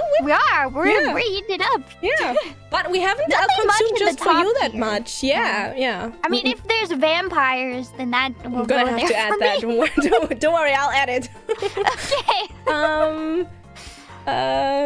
The makeover scene. Very common in K-drama. Oh, well, okay. I think I hate this one, but I really like Princess Jellyfish. But that one is also, it's kind of more complex than just that. And kind of the whole point is that, oh, have you not seen it? Is that a manga or? It's a manga and anime, I think. It's so good. Let me see it. It rings a bell. I want to look at the picture. It's so good. The art is also really pretty. Princess? Princess Jellyfish. No, not with a dot. I've accidentally. No, it's not a website. 1 second. Jellyfish. Oh, I like that one. Yeah, I've read that one. I haven't seen the anime, but I've read the manga. Yeah. Yeah, I really like that one. But that one is more like an arc, you know? Yes, and it's not as simple as like, oh, you're wearing glasses and you're not wearing makeup. You must be ugly, so put on makeup and take off your glasses. Now you're beautiful. Now you're perfect. Yeah. It's not like that. When it's like that, that's like, what the heck? Yeah, I'm thinking of the Princess Diaries, you know? She gets her hair ironed and then she takes off her glasses and suddenly she's the prettiest person. And I'm like, that was always Anne Hathaway. Don't lie to me. It's not that she was always beautiful just because she's wearing glasses and her hair in a ponytail or whatever. Yeah.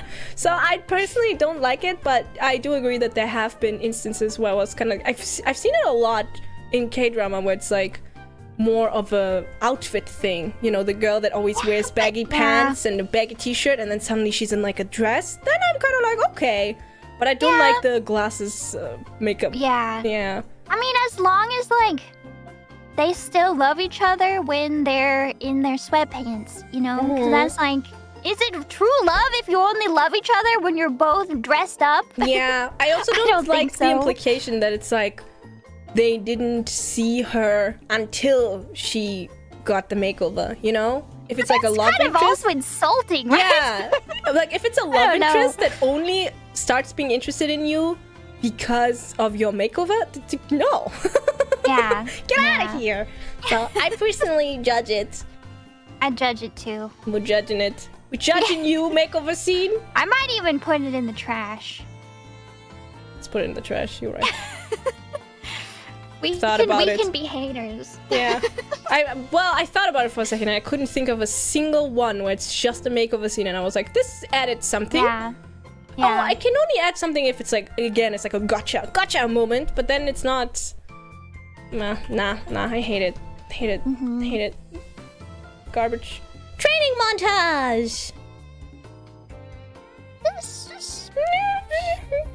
is whatever. Okay, good one. Fast proximity romance. This one is like they have to travel together in a private jet. Yeah, I was thinking more like a carriage with horses, or they're just trapped in an elevator, or they have to. I read a manga, one of my favorite manga of all time, actually. It's a shoujo manga. There's like magic and stuff. It's called Alice Academy, Gaku and Alice. And there's this one, everyone has like magic. It's kind of like My Hero Academia. Everyone has like special powers. And there's one arc where some like weird bonbons explode and then two people get like glued together. They have to like on the hand. Scary. Yeah, it's really scary actually. In the story, it's like they have to come up with a cure and stuff, and love that. Two people that would never actually hang out, and then they're like stuck together, and they have to like figure out the differences, and maybe they realize stuff, and then at the end, they stay together even though they're not forced anymore. Yes. 10 out of 10. I'm eating it up. Yummy. Put Delicious. it on the plate. Sava, can I have another portion, please? Yummy. I like this one. I feel like that's in a lot of K-dramas. It's like, oh, we're forced to live together for some reason. Actually, in shoujo anime too, in Fruits Basket, oh, we have to live together suddenly. Yeah. Oh, my house got a meteor hit my apartment. What will I do? Or even what you mentioned earlier, where it's like, oh, you're dating? Well, prove it then. And then they have to hold hands. Oh no. That could incorporate a lot of the other ones. Okay, will they, won't they? This one, I like it. Well, I like tsundere in general. Like, Toradora, I like. You could say that Kaicho wa Maid-sama is also kind of tsundere. Will they, won't they? Will they, won't they? Okay, if you think about will they, won't they as tsundere, then I agree. However, if it's like the plot, the entire time you're not sure, then objection! Because have you ever consumed a will they, won't they, where they actually won't? Yes. Really? Right? Isn't Oran like that? Well, they do, but they don't, Wait, don't they in the manga? Maybe in the manga. In the anime, I mean, I'm spoiling again. They don't kiss. They never kiss. Yeah, but that's because it wasn't finished. So they. Oh, is it? Yeah. The manga, it goes on way longer than the anime. I see. I've actually considered. I still like Oran, even though they don't kiss at the end. Yeah. I think they could have. Yeah, I don't like. Actually, I mean, I like. I don't like when there's no. I mean, I'm not. Everyone's at their own pace. Whatever their names was, I forgot. But don't let me sit through 48 episodes. What about like Spy Family is also kind of like this right now. Oh, right? yeah. I'm not caught up on the manga, so maybe they do eventually fully get together. But I feel like almost every like romance is like this. It's rare that they actually get together, right? Usually the show ends when they get together. Yeah, but at least they got together. I have actually consumed one single piece of media. It's a movie. Spoilers. Oh my god. This is so difficult. Because I can't even say what I'm gonna spoil about. Because that will be a spoiler. Okay, I'm gonna do it anyways. It's a movie from 2016 or something. Oh my god, I'm so sorry. Okay. It's Pacific Rim. It's like that has romance in it? Yeah! So they're the main character and the main girl, the entire movie, they're like, will they, won't they? And they actually don't! They won't! At the end scene, they're like, we're good friends, and then they hug. I don't know, I kind of respect it. Yeah! But that was the first time I've ever consumed. I was like, wait a minute. Will they, won't they? Of course they will. No, they won't. So, okay, I'm very mixed on this one because I think it's hard to define, so you can pick. Yeah. Me? Pick? Yeah. This entire stream, you can pick, and I can pick. I can't. Do it. This one, I'm eating it up, but I'm seeing the chat, and everybody's like, trash. That's okay. For me, I'm eating that trash. I'm eating it up. Good. Okay, I'm gonna put it like. How do I do this? But it's full. It is full. Okay, I'll put it like here. We're eating it all up. I'm putting it here. Just start overlaying it. Yeah. Okay. It's always been you. Okay, is this one. The mates one? Or is that different? The what? We were talking about it earlier. Wait, I don't remember. The past connection? Oh, no. That one is literally called Fated Mates. Oh. It's always been you as like, let's say they were childhood friends, but they never saw each other that way. And then at some point, or, you know, doesn't have to be childhood friends, but like friends for a really, really, really long time. And then let's say one person gets together, or like someone else is interested in them, and then the other person finally realizes, wait a minute, all the acts that I have done, all the weird things that I've done in the past was actually because it's always been you. And it's like this realization arc of, wait a minute, come back. It's always been you. Yeah. I like it. I think it's fine. It's fine? There for me. It's fine. Okay, it's there. Put it in there. Put it in there. Guys, can you read this? Ooh. Wait, should I make them? Wait, I can make them smaller. Okay, I'll make them smaller. I can do this. Look at this. Look at this editing. Ooh, Photoshop wizardry right now. Ooh, they're Squish. skinny. Skinny legends. Ooh. Oh yeah, okay, that's good. Let's move this one, and then we can do the same here. Oh. We're eating too much. Yeah, we're just so hungry. Okay, like this. Hey, that's pretty. It's still legible, that's better than before. Okay, main cast is elite. This one is actually kind of. I had to look this one up. So this is when you don't like the entire cast is just royalty or rich or something, and there's no underdog. There's no poor person. There's no you know. It's just all of them are the strongest, bestest characters. It's kind of like as if you have seen Bad Boys? Bad Guys? You know the superhero show? The Boys? Men? Oh, The Boys. Oh, is it? If it's that show, but there's not a human, it's just the entire cast. Like, humans still exist, but let's say the entire cast would be... Okay, so I'm saying it would be like The Boys if The Boys wasn't like The Boys. It's a terrible example. Yeah. It's like the Akuta series. It's a popular romance fantasy book series that I personally despise. So. Oran is like this. Well, actually, I guess not. Well, the main character is not. Yeah. Well, so she's a genius. She deserves it, right? So she's also elite. She has an elite brain. Yeah, that's true. But she wouldn't fall into this category because it's like this specific, you know, if she was also... Not, because she has like sponsorship and stuff, not sponsorship, what's it called? But her brain is what makes her elite. Yes, but that's not the trope, Fauna. Doesn't count. What about a vampire academy where everyone is a beautiful vampire? Let's say Vampire Night, but there's only purebloods. But all vampires are elite and beautiful. That's not the trope.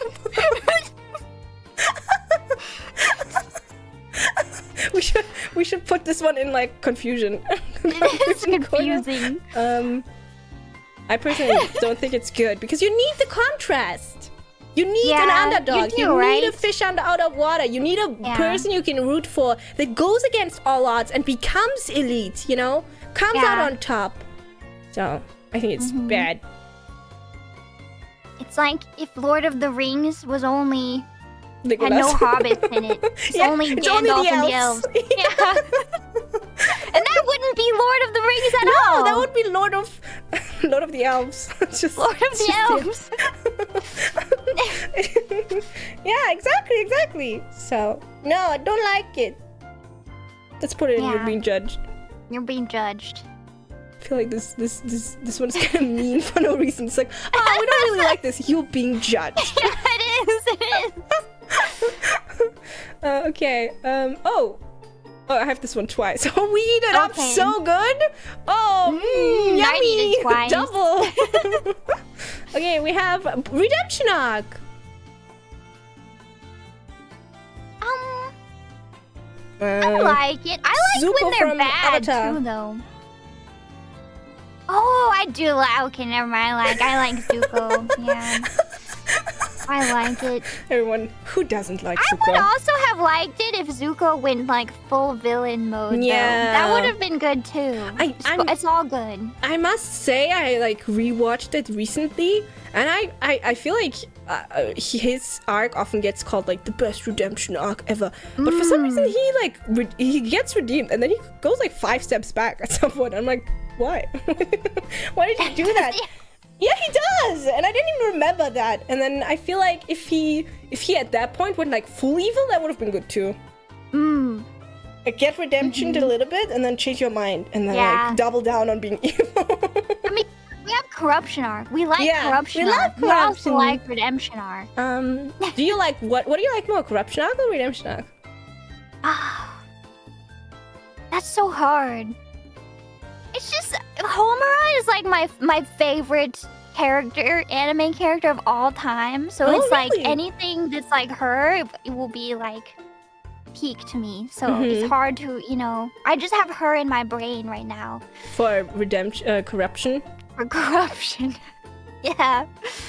Okay, I think I personally like redemption arc, but I like corruption arc significantly more. So I'm gonna put redemption arc here. I also can't really think of that many, except for Zuko, to be honest. So yeah, he's nice, I guess. But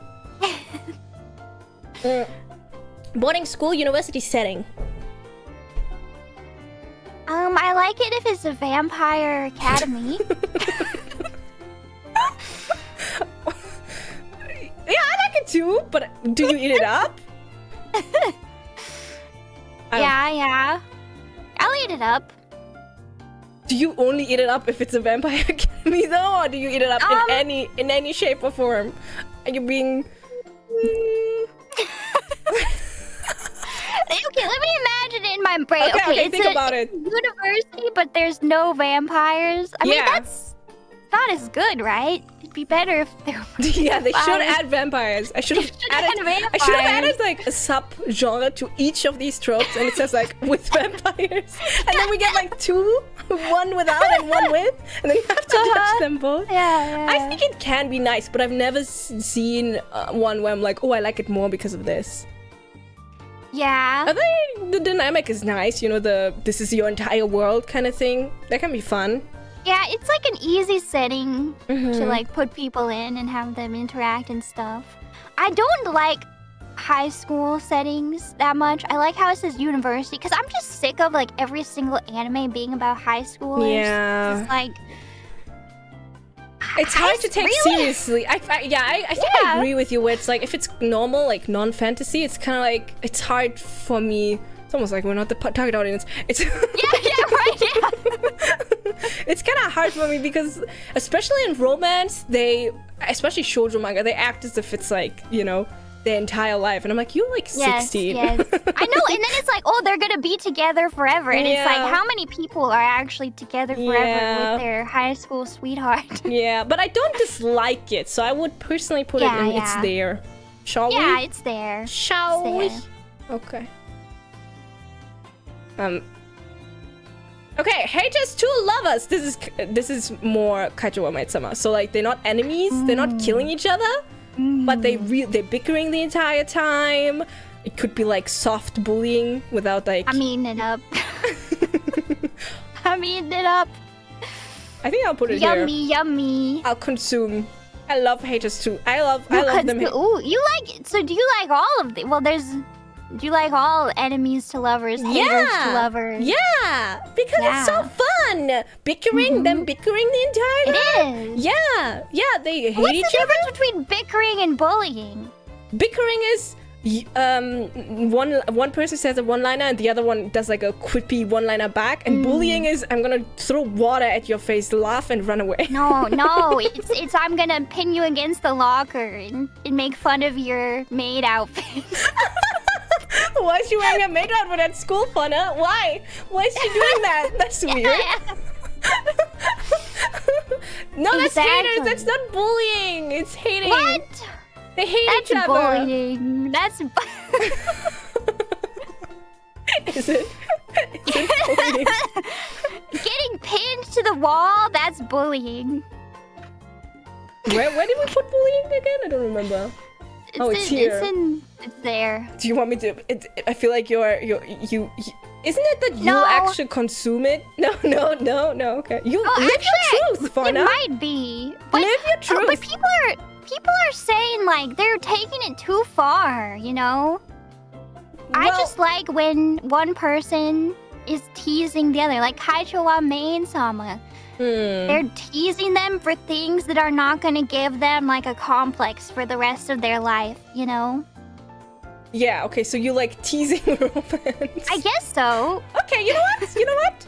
Okay, one second. One moment. This might break everything.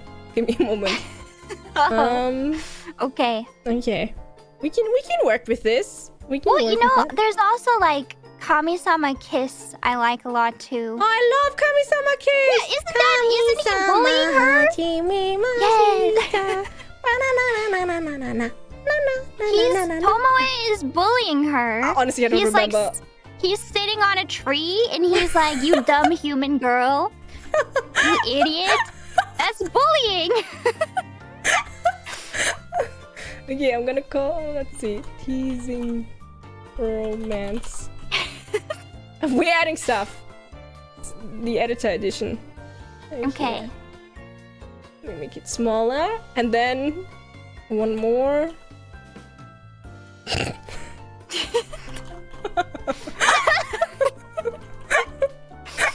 Now we're about to fill out the top level. Okay. I pressed the wrong button. One. It's hard. It's hard.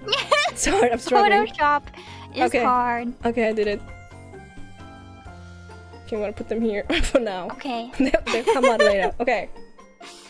Okay. Heists. Oh wait, we didn't push this one anywhere. I eat it up. We can consume it. You know what? Okay, let's consume it.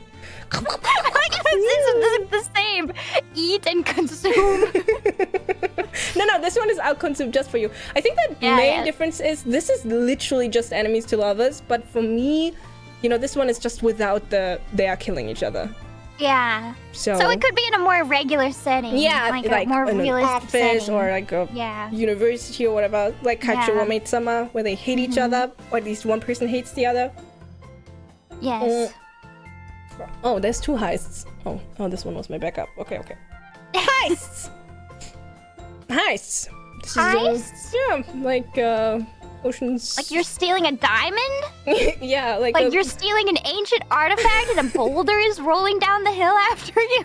Yeah, most of the time heists is like the story arc is like you have to find a team and then you are like misfits or you're all different but you work it out and then you have a plan and then execution and then oh no, something went wrong and then you overcome it. So that's the heist. You have matching outfits.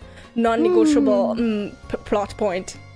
Well, I do love National Treasure with Nick Cage. Have you watched that? No, I haven't seen that one. Oh my gosh, I do love Nick Cage though. So you've gotta watch National Treasure. Sell it to me in 3 sentences. A movie where Nick Cage steals the Declaration of Independence. Period. No more sentences needed. Is he allowed to do? Why would he do that? Wait, what's his motivation? Exactly. Why would he do that? It makes no sense, but it's amazing. It's incredible. What's his motivation? I need to know. Yeah, you need to know. You better watch it. Okay. I'll put it on my list. How do you feel about this one then? Heist? I mean, okay. I'm like, my brain is getting confused because this is like mostly a romance tier list. No. Now I'm like romance everything. Heist. Like, well, there is one book series that I can think of that's like very popular. It's called, maybe you've read it, 6 of Crows. It's like a YA. I've heard of that one. Yeah, it's like really Have you read popular. It? Yes, I think so. Yeah, I've read it. I thought it was decent. I didn't love it, but I thought it was fine. It's like, it's the same idea, like morally gray characters, you know, like thieves, not necessarily. Actually, they're pretty evil. I think they're like murderers, but But it's fine in the universe. Actually, the book I'm reading right now is kind of like that. Oh, really? It's similar. It's also like a romance fantasy setting. It's called One Dark Window, and they're stealing magic cards. Like Magic the Gathering? Yeah, so you better watch out You better watch out! Friday Night Magic, 'cause... Be careful! Put them in your safe! They're coming for you! Is it good? Do you like it? I like it. But do you like it? Do you think the trope is carrying your like? Or do you think it's just well written and you like... It's kind of just the trope. The trope is not the main thing for me. Yeah. It's just there. Yeah, I think I agree. It's kind of like it can be good, but it's also a little bit like I'm sure if the author, if it's well written, if the author had come up with a different way, I might have still liked it, even if it wasn't exactly. the heist. So for me, it's there. Yeah. Oops. It's there. It's there. It's there. Okay. Time. Should we? How are you feeling? We can keep going. Okay, How many are left? Not that many actually. Wait. Okay, we can do this. We can finish this. We got this. There's a few here. there's a few. There's a few hidden. Okay. Let's just keep going for now. Oh my God! Stop spinning. Okay. Spin to win. Hey, that's mine. How did you know? All right, you're number one fan. That's right. Not number one, but high tier fan. We've seen it. Friends to lovers. I mean, is this not just like everything? I don't know. I mean, there's haters to lovers, but it's just like friends to lovers. I don't know. It's like everything else. It's kind of boring. It can be kind of boring because think about it, Maid-sama, they're not friends. That's true. They're not friends. Yeah, all of those like K-dramas you've probably seen. That's true. Like, they're not friends. They're not friends. Who's friends? Friends is mostly like it's like Chandler and Monica from Friends, the show. Friends. What a coincidence. I do like them actually, but I think when it comes to like romance shoujo manga and stuff, it can be kind of boring because Yeah. Let's be honest, the plot in those type of like movies, shows, manga, they're not that good. So then the dynamic has to carry a lot. And if they just get along from the very beginning, and then they still get along, and then they get together, it's kind of like okay, I guess, Yeah. So I wouldn't personally judge someone for liking this. No, but how could you judge someone for liking this? But I don't love it, personally. Yeah. I'm with you. Okay. Do you want to... It's there. It's there. I mean, it's like... I feel like this could be present in a lot of like really great shows. Just because like... It's kind of the default, Is it though? Not I feel enemies. I feel like rivals and enemies or like bickering at least in the beginning is more common than maybe if it's like romance. Yeah. Or what if it's like not a specifically romance show, but then there's like romance involved? Yeah. Well, let's be honest. 2 hours in, I'm going to give a disclaimer. This is mostly we're mostly talking about romance. I think. Yeah. To be fair.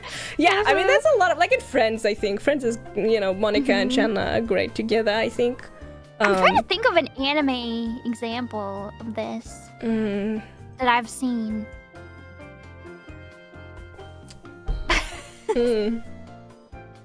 If Fruits Basket, if she got together with the rat. Oh yeah, that's then true. That would be friends.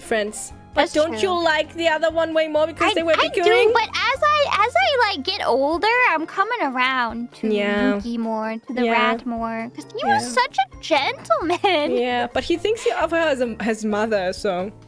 Does he? That's the plot. That's the plot, Fauna. Well, that's why some people like that. That's why I don't like 100% actually consider to be a love triangle. Love triangle, because he thinks he loves her, and then later on he's like, wait, actually the love that I feel for you is the love I would feel for a mother. She's not mommy at all, though. She is to him. Like, she always takes care of him. She cooks for him. She's wifey, though. That's so wifey. Well, for him, it's mommy, okay? Because he didn't have a mom, or at least not a mother figure or something like that. Okay. So... okay. Revenge plot. This one is very, very, very predominant in isekai, medieval fantasy isekai settings, where there is a regression thingy, where it's like, oh, the husband and her best friend plotted her murder. She's dead. Please, God, give me one more chance. She goes back 5 years, gets to do it all again, and plans her revenge.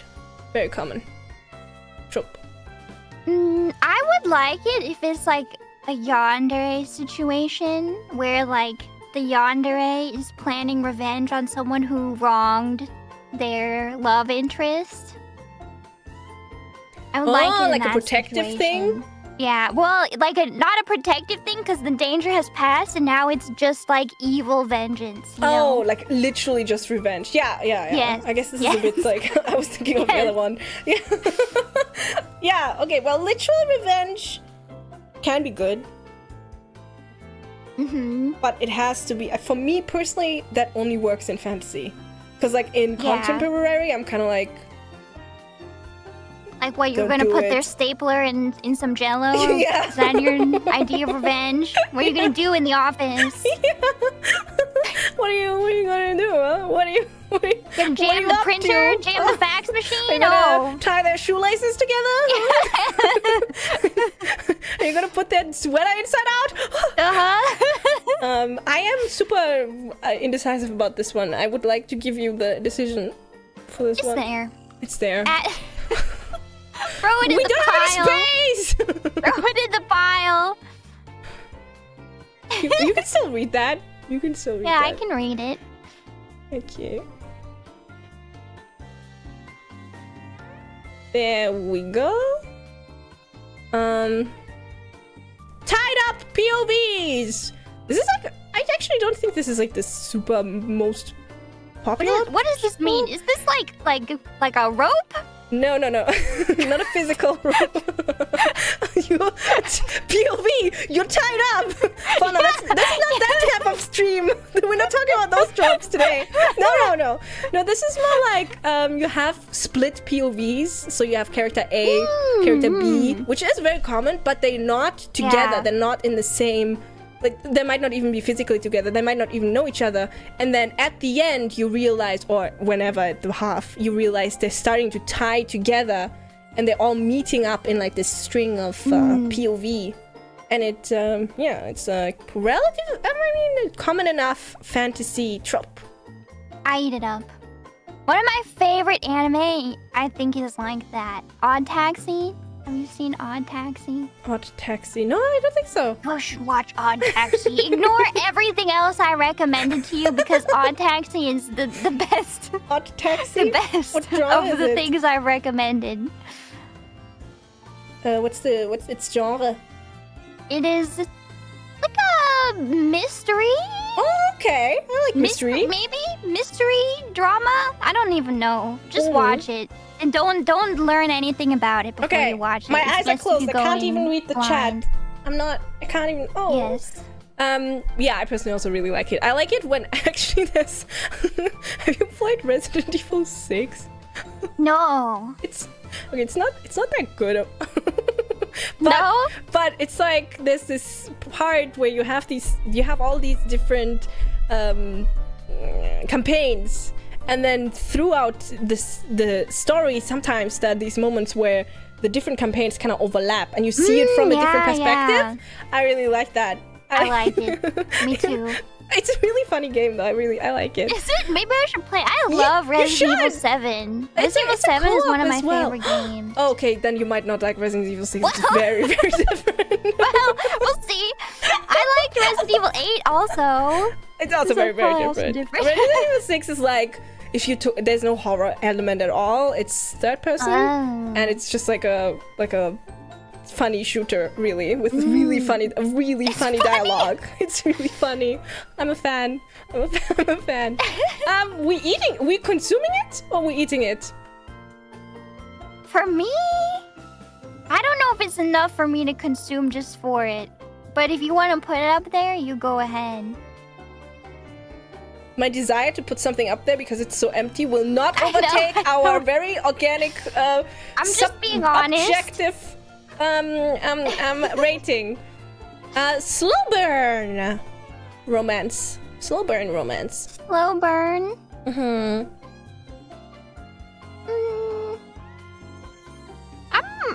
okay with it. I'm alright. I feel like this is also a lot of like animes are like this. A lot of shoujo is like this, yeah. Yeah. Where it's like it takes them 500 million years to, I don't know, talk to each other.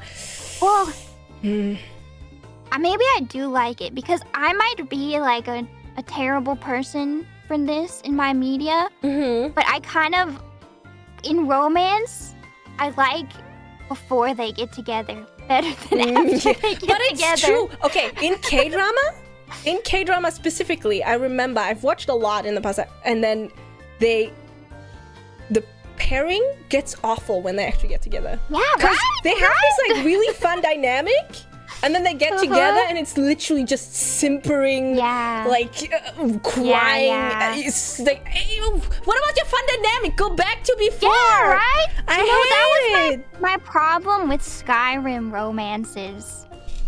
The first time I played Skyrim, I romanced this guy. I forgot his name. He's just one of the followers. But I liked him because he was so rude. He was so sassy all the time. And he was constantly like quipping at me and like, what, you're gonna make me carry your stuff? Okay, hoarder. And then I married him. And then I came home and gone was his sassy personality. All he had was like, welcome home, sweetie. That is the worst. Why do you think people like tsundere?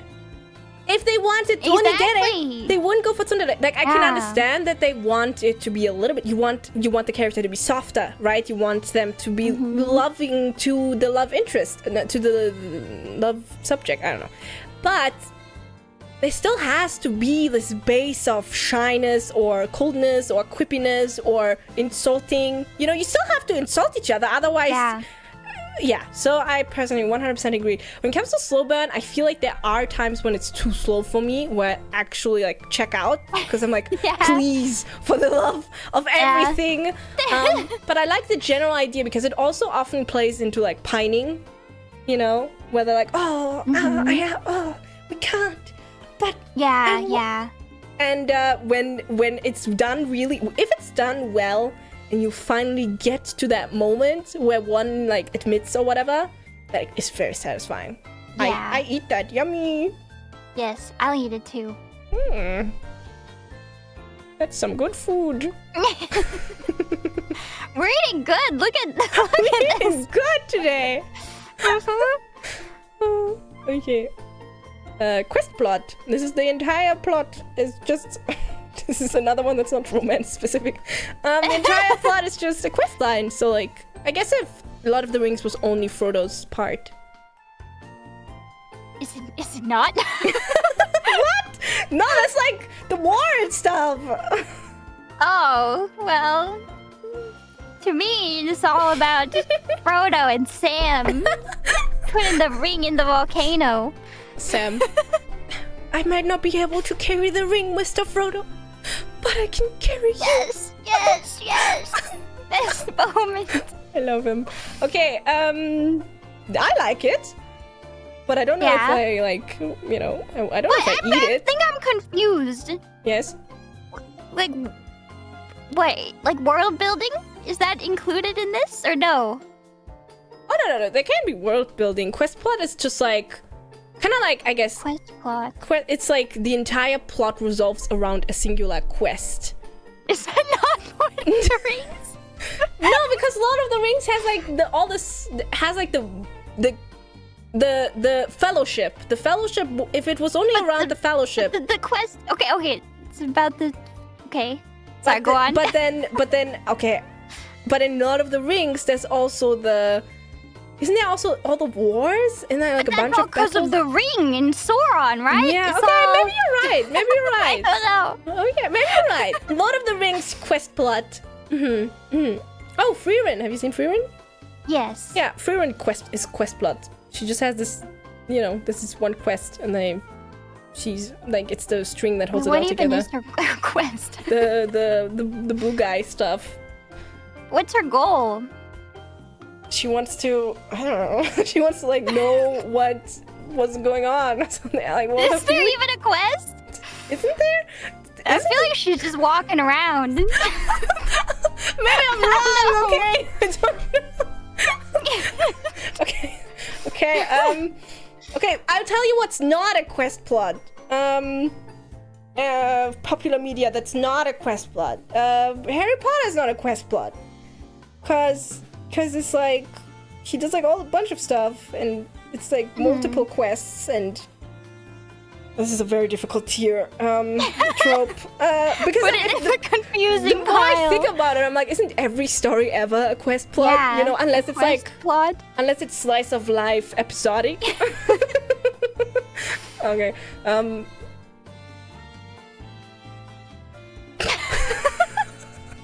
Not romantic enough. Next. Okay. Marriage of convenience. Like Spy Family? Yeah. I guess it kind of falls into fake dating, but it's more actual marriage. This is also often two the princess and the prince of different countries, and then they get. Oh, I see. I think. I like it better if there's an arranged marriage, but then they're like, no, I don't want the arranged marriage. You can't control me, family. I will be with my true love instead. I like that better, I think. Yeah, I think this is kind of... It's weird because I like fake dating, but I think I like fake dating because it's not as serious. Like, marriage of convenience, especially when they don't wanna, it's just kind of like... Yeah. Mean. It's like, what... Yeah, it's mean. Yeah. And it's like, it takes... It's such a... I feel like it's a cheap plot device. Because it's like, you just forcing them, and then they don't even get the chance to develop natural feelings for each other. Because they have to develop feelings for each other, otherwise they'll be miserable for the rest of their lives, right? So... I personally would judge this one. Okay, we judge it. We're judging it. We're judging it. Found family. This one's nice. This one's nice. I like it a lot. Yeah, this one's comfy. It might be one of my favorites. I don't know if I'll consume just for you, but I'm always happy. Even if the book or whatever is not that good, I still like... Actually, sometimes in certain things, the found family is better than the romance, because it's like... You know, like... Yes. Despite all odds and the friendships they made along the way. Yes. And they can be really, really nice. So I like found family. Yeah. What's your favorite example? Do you have a favorite example? I do really... I mean, I feel like the four hobbits kind of are. I was literally thinking Lord of the Rings, yeah. I really like them. I also like Avatar, the four. I like Harry Potter because I'm thinking of like the most popular ones, right? That I can name. Harry Potter because like he never had a family, and then he kind of gets one through his friends. I think that's very wholesome. And there's also a lot of shonen anime that has this, does it really well. Yeah. And then for romance, I would argue Fruits Basket is like one of the most popular. I mean, that's literally found family. And because one of them thinks of her as his mom, so... so it just makes me happy. It's cute. Yeah, it's good. Yeah. It's good. I like it. I like this one. Good. I eat it. Yummy, yummy. Do you eat yummy. it? I eat it up. Okay. I think we're getting there. We're almost done. Okay. One of us is famous. This is like the plot of 90% of shoujo manga from 2006 to 2016. And it's the plot of most fanfics, probably. Like, what's his name? One Direction fanfics. Oh, yeah! What are your thoughts? I don't think I'm into this one. It's just like, I don't know. What's the difference between a famous person and a non-famous person? The famous person has to fly around in their private jet all the time, and they're not gonna get to see you. Trash, garbage, awful, terrible, disgusting. Get it out of my face. The thing is, like, if it just happens to be the one person, you know, it's like famous and the other one isn't, fine. But most of the time, this is like the main plot, and I've seen so many where it's like, especially in shoujo manga, it's like an idol, and then they meet a normal girl, and the main reason he's attracted to her is, you treat me normal. You don't treat me like, you don't treat me any different at all. Oh, I can have anyone, but I want to have you, and I can't have you. I hate that. I hate that so much. Yeah. What is she, huh? Is she a peanut and you're allergic to peanut? Do you only want her because you can't have her? Get out of here. That's not real. I hate it. Makes me angry. We put it in the trash. You put it in the trash. I would get a new trash can just for this one and put it in there. and the which other one? Poor communication? Was that the other one you hated? Actually, yeah. Conflict due to poor communication. I'll put those two in there. Okay, childhood friends to lovers. The childhood friends wins. This one, it's like whatever. Same. For me. It depends on the individual childhood friend, you know? Yeah, I think it can be nice. It's nice to see the childhood friend win, because in most media, the childhood friend does not win. Yeah, and that's kind of sad, isn't it? So that can be nice, but at the same time, sometimes it's also like, you've had so many chances, you know? Like, speak up. That's true. So, it's there, I think. Right? It's there. Okay. Yeah. Academic rivals to lovers. Do you also love this one? Do you consume this one? I wouldn't say I consume it, but I do eat it. I do eat it because I like the idea of like rivals, rivalry. Rivalry is really fun, even if it's not two lovers, just rivals in general. You know, them it's true. Them like firing each other on, and maybe at some point in their story they realize if they work together and combine their brains, they can be even more successful, and they can take everyone else down. I do like that. What do you think? What do you think? Light and L are academic rivals. Yeah. Actually, yeah. I mean, they're also enemies, but when they are outside of their like enemy thing, when they're just like hanging out, then they're academic rivals to lovers. I don't know. This one's not really for me personally, but I don't really have anything against it. It's just not like. It's not there really, for you? It's there for me. Okay, we can put it in it's there, because I'm not like super strong about this one. Yeah. Especially if I compare it to these two, which go into the similar category. It's there. Okay, it's there. Clumsy Love. Clumsy Love is like, they're so stupid. Wow. Stupidest characters I've seen in my entire life. But they fall in love. What's an example of this one?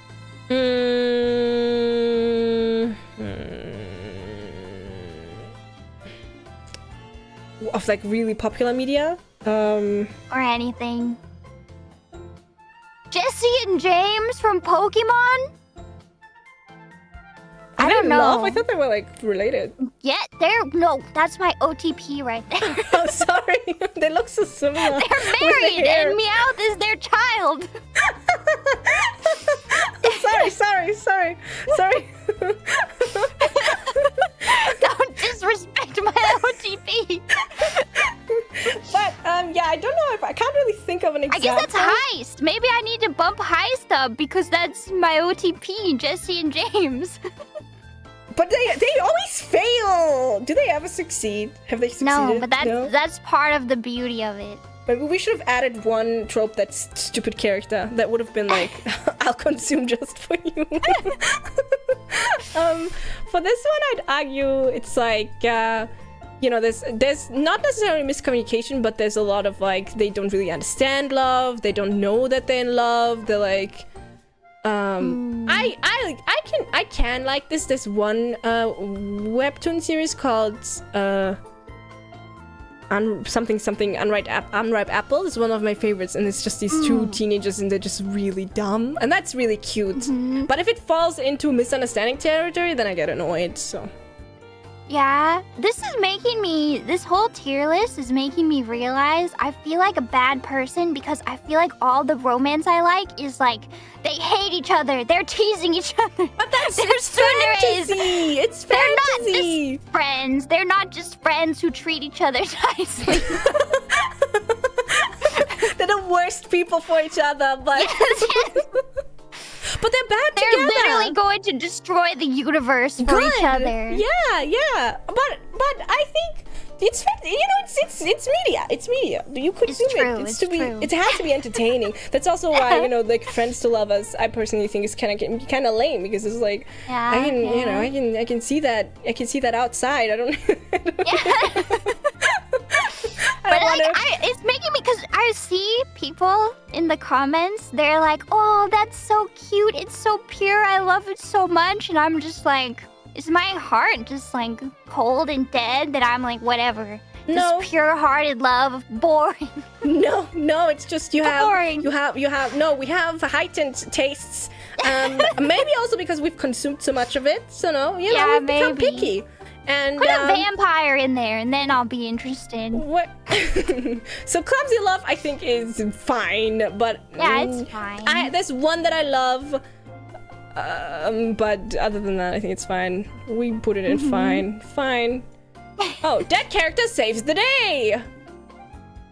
Dead character, like back from the dead, or they just happened to? Oh, like you thought they were dead, and then they come back. Thought they were dead. Either they weren't actually, yeah. Or or they like Gandalf. Oh, like Gandalf? Yeah.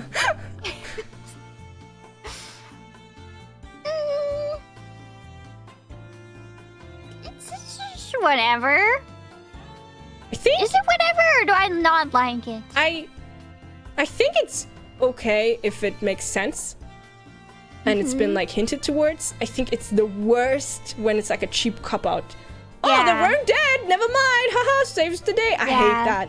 But if it's like it makes sense in the story, and you know the author set it up properly, or it's a system that we know, then I think it's okay.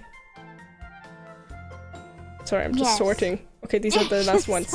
Okay. I don't like it. You know what? Yeah. I don't like it. We'll put it down there. It's cheap. It's very most of the time. Cheap, right? Most of the times it's cheap. So don't like it. I hate everyone but you. I consume it. Yummy. Yummy, delicious. Okay, this one has to be hate as in when it's a non-fantasy setting. If it's a contemporary setting, it cannot be hate as in like murder, because then it's like, you know, you're in an office building, it's like I hate everyone. It's like, dude, chill. You know? Yeah. But if it's like fantasy or even like, you know, just not liking anyone else but the main character, yummy. Yes. Yes. I think very easily understandable, to be honest. It is. Yeah. It's just good. Now here we go. This is the one, Fauna. Fated Mates. Somehow when you sent me the list, I must have glossed over this one. I do not recall seeing this. I hate the word. I hate. Yeah. Do they have to call it mates? Yep. That's the truth. I hate the word. But I did like it in that book. Okay. Objection. Objection. Hate it because it's like okay, what's the point then? If the character has no agency of their own, like it is Jacob from Twilight, right? Where he that was horrible. No, it is. That's literally it. Like he is fated to be, so he has no choice. He has no agency. He can't just walk away. And also, this gets used very often as a love triangle romance trope where character A and character B are together, and then character C shows up, and character A is like, wait a minute, we're fated to be, and then throws away the other character. I hate it. It's true. I hate it. But when Edward walks into the room and Bella just smells so good to him, you know? And he would do anything to protect her because she's his one and only, his one single shot in this whole world. You know that if she dies, he's not moving on from her because that's his one chance at love forever. And you know that it's true. But do you think Bella could have been literally anyone, could have looked like anyone. Her character could have been complete, like she could have been Anna. What is that her name? Anna? No. You know the girl, the Anna Kendrick, the blonde girl that's like Jessica in Twilight. Jessica. Yeah. So Jessica's character could have been inside of Bella, but he can't read her mind and she smells good. And then he still loves her. Do you think he would have still loved her? Objection. Okay, I'm listening. Edward would have loved her if it was me there, so yes. Anyone can self-insert and be loved by Edward. Because I'm fated to be? Because it's just her shell that matters and not what's inside? No matter the darkness in your soul, no matter your flaws, Edward will still accept them and love you. No matter what. So you'll consume it just for you? No. Oh, okay. Maybe. Oh. No, if there's a vampire, maybe. No, that's not. We don't have that as an underpoint. Okay. I'm just. I don't know. Maybe I love it, but I hate that I love it. You know. Okay. Well, it's okay to have. It's cringe. And it's weird. I don't think it's weird. I personally just really dislike it because it takes the agency away. I think it's true. It does. In my fantasy, if Bella and Edward ever had actually a conversation, right, and loved each other for who they were instead of just who the circumstances are around them, and Jessica's body was inside of Bella, I'd be like, no, he wouldn't end up with her. He would end up with Jessica then instead. You know, that's because he loves her and not because she smells good, you know? What if it's more like he loves her so unconditionally? Like, no matter what. He will always love her and he will do anything to keep her because she is literally the only soul that will ever exist or has ever existed. But then he would still love her even if she didn't smell good and if she couldn't protect her mind from being red. Her smell is integral to who she is, so it's predetermined. She can't. It's stuff that you can't change. Okay. Yeah, he smelled her soul, exactly. I think this might be our strongest disagree yet. Agree to disagree? Yeah, maybe. Maybe. I'll shake your hand under the table. Okay. Shake. Okay. So, since you consume it and I trash garbage, when I put it in, it's there? Dump it, it's there. Uh-oh. Wait, let me squish. Squish. You can still read that? Yeah, I can read it. Nice.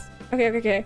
Darkness, light, power couple. There's so many of these where like... This is Homura Madoka. Yeah! Oh, well, yeah, it's true actually. But there's also like a lot of them and, you know, where it's always like, oopsie, it's hiding. Okay, I found it. It's always like one of them has darkness powers and the other one has light powers, and it's the you know, yin and yang, or they're so different, they're opposites attract. I like it. I eat it, yummy. Although I do dislike how prevalent it's become in romance fantasy, which for some reason the guy always has the like shadow powers, and then the girl has like light powers, and I'm like, yeah. But in theory, when it also comes to the character dynamic, I do like it. Yes. Do we eat it?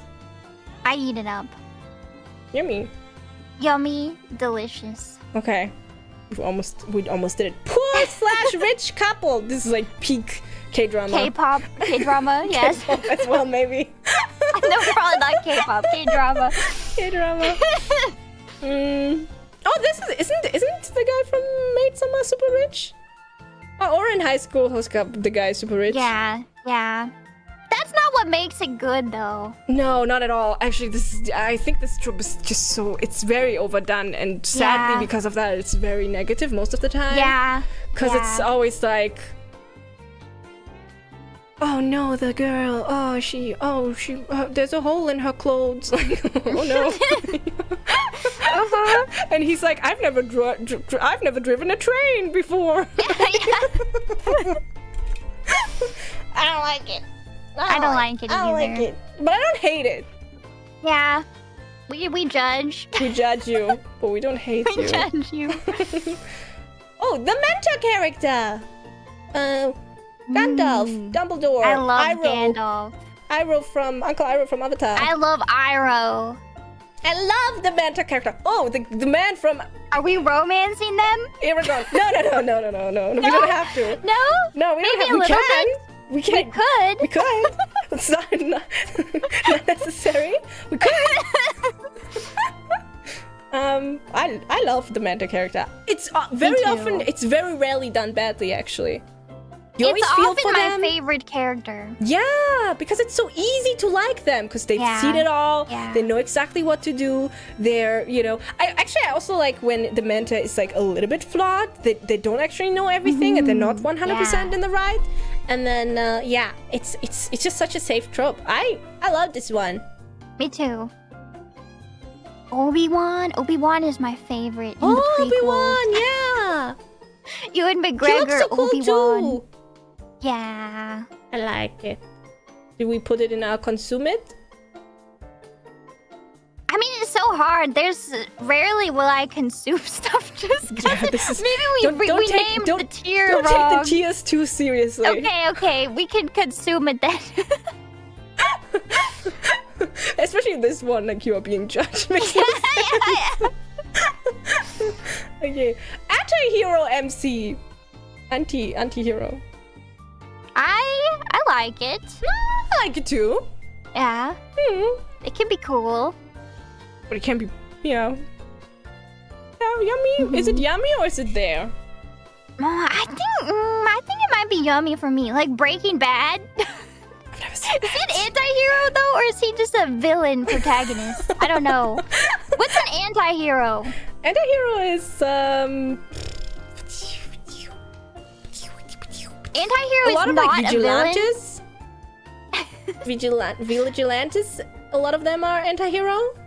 Oh, maybe I don't like anti-heroes then. Maybe I just like villain mixing it as up the with protagonist. Yeah. Yeah, I think it can be fun though, because it like kind of breaks away from the norm, and you get like a little bit different. But I also do like a classic hero, to be honest. I like or a classic villain. So I personally think it's there. It's there. Yeah.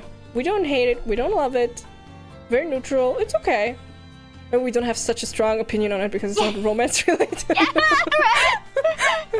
right. Magical school. I don't know why this one is its own tier, because it kind of falls into school. Okay, but honestly, I love a magical school. And I never read Harry Potter. I've never been a Harry Potter fan, but I love a magical school. I wish I could go to a magical school, take my magical classes. I love the idea of like, oh, it's school, but you have these like super fun classes, and it's really weird. I think herbology. Like my favorite manga Gakunelas, it's like they all go to this academy, so it's, you know, it's not it's not magical, but they all have basically magical superpowers, and then they have like a class where they have to learn their powers, or, you know, a class where they kind of understand the science of it, and it's really fun. I like it. And again, especially Witch Academia. Oh yeah, or it doesn't even have to be a school. It can be tiny group and they're learning together, like a little witch hat atelier. So I like this one. I would consume this one. Oh, you would even consume it? I would. Well, you know what else falls in this category? I say vampire school is a magical school, right? Yeah, 100%. As long as they don't only learn math, then math cannot be on the curriculum in these. No normal classes. Yeah, honestly, I felt like I eat it yummy, but thinking about like my favorite, like my literally favorite manga of all time being legitimately this, and me, I can't think of any media that was not better because it was in a magic school. Like even if it was bad overall, like Vampire Knives, it was still better because it was in a magical school. We consume it. We consume it. We're gonna consume this one. Yeah. I just love fantasy in general. Yeah, I love fantasy too. Especially romance fantasy. Hero loses powers as a plot. And plot point. I feel like they often do this one wrong. Well, okay, I don't know. This is my like problem with it's kind of the opposite in My Hero Academia. You have like the main character has no powers, and then he gets powers. But I wasn't really convinced by that, because I thought the whole point was supposed to be like, even if you're ordinary, you can be extraordinary. But then he just like becomes, he just is extraordinary. So then it's like, well, like, yeah, that wasn't really. Yeah. But I mean, realistically, there's one guy who can like shoot bombs from his hand. I don't think an ordinary person can keep up with that. Yeah, but I think I think it can be done well, but most of the time I don't like it, because it's like,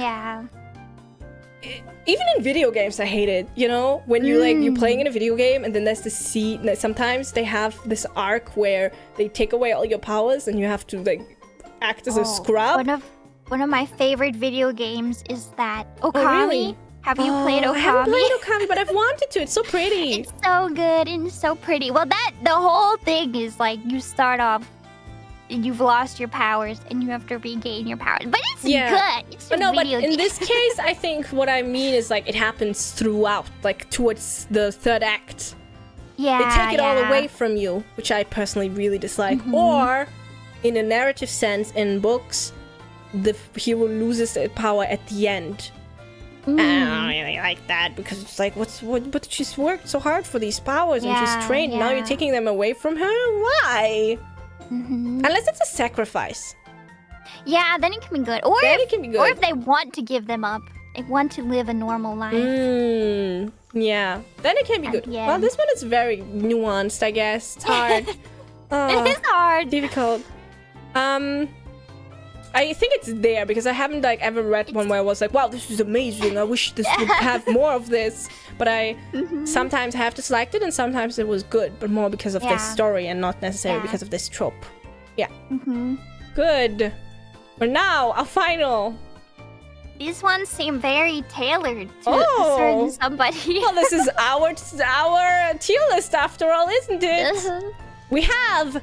Oopsie. Teasing romance. Teasing romance. I consume it. There was a time in my life where I was specifically watching every shoujo anime that had this, like, the maid-sama teasing dynamic in it. Maid-sama, kami-sama kiss, Oran, to some extent, is also like that. Yeah, even Fruits Basket is like this. Like Fruits Basket I guess it's not teasing. It's just like he's kind of rude. Yeah, Kyo is more of a tsundere. Yeah. To me, there's a difference between that's true. The tease and then the tsundere. Yeah, I love teasing romance as well because it's so fun. But I also love it when it's like both. You know, they can tease each other, or one is teasing and the other one is like blushing the entire time. Yeah. That is so cute. So this one, I put it on a platter and then I'll seek it out. I love any type of this. And then our final tier. Vampires. Vampires. Deserves its own tag. You know what? If this wasn't like the way I have set this up, I guess we could put it at the bottom but have a special name for it. But that might be confusing. Wait, what if I move everything? Can I? Oh. 1 second. One moment. Photoshop wizardry. Let's put this here for now.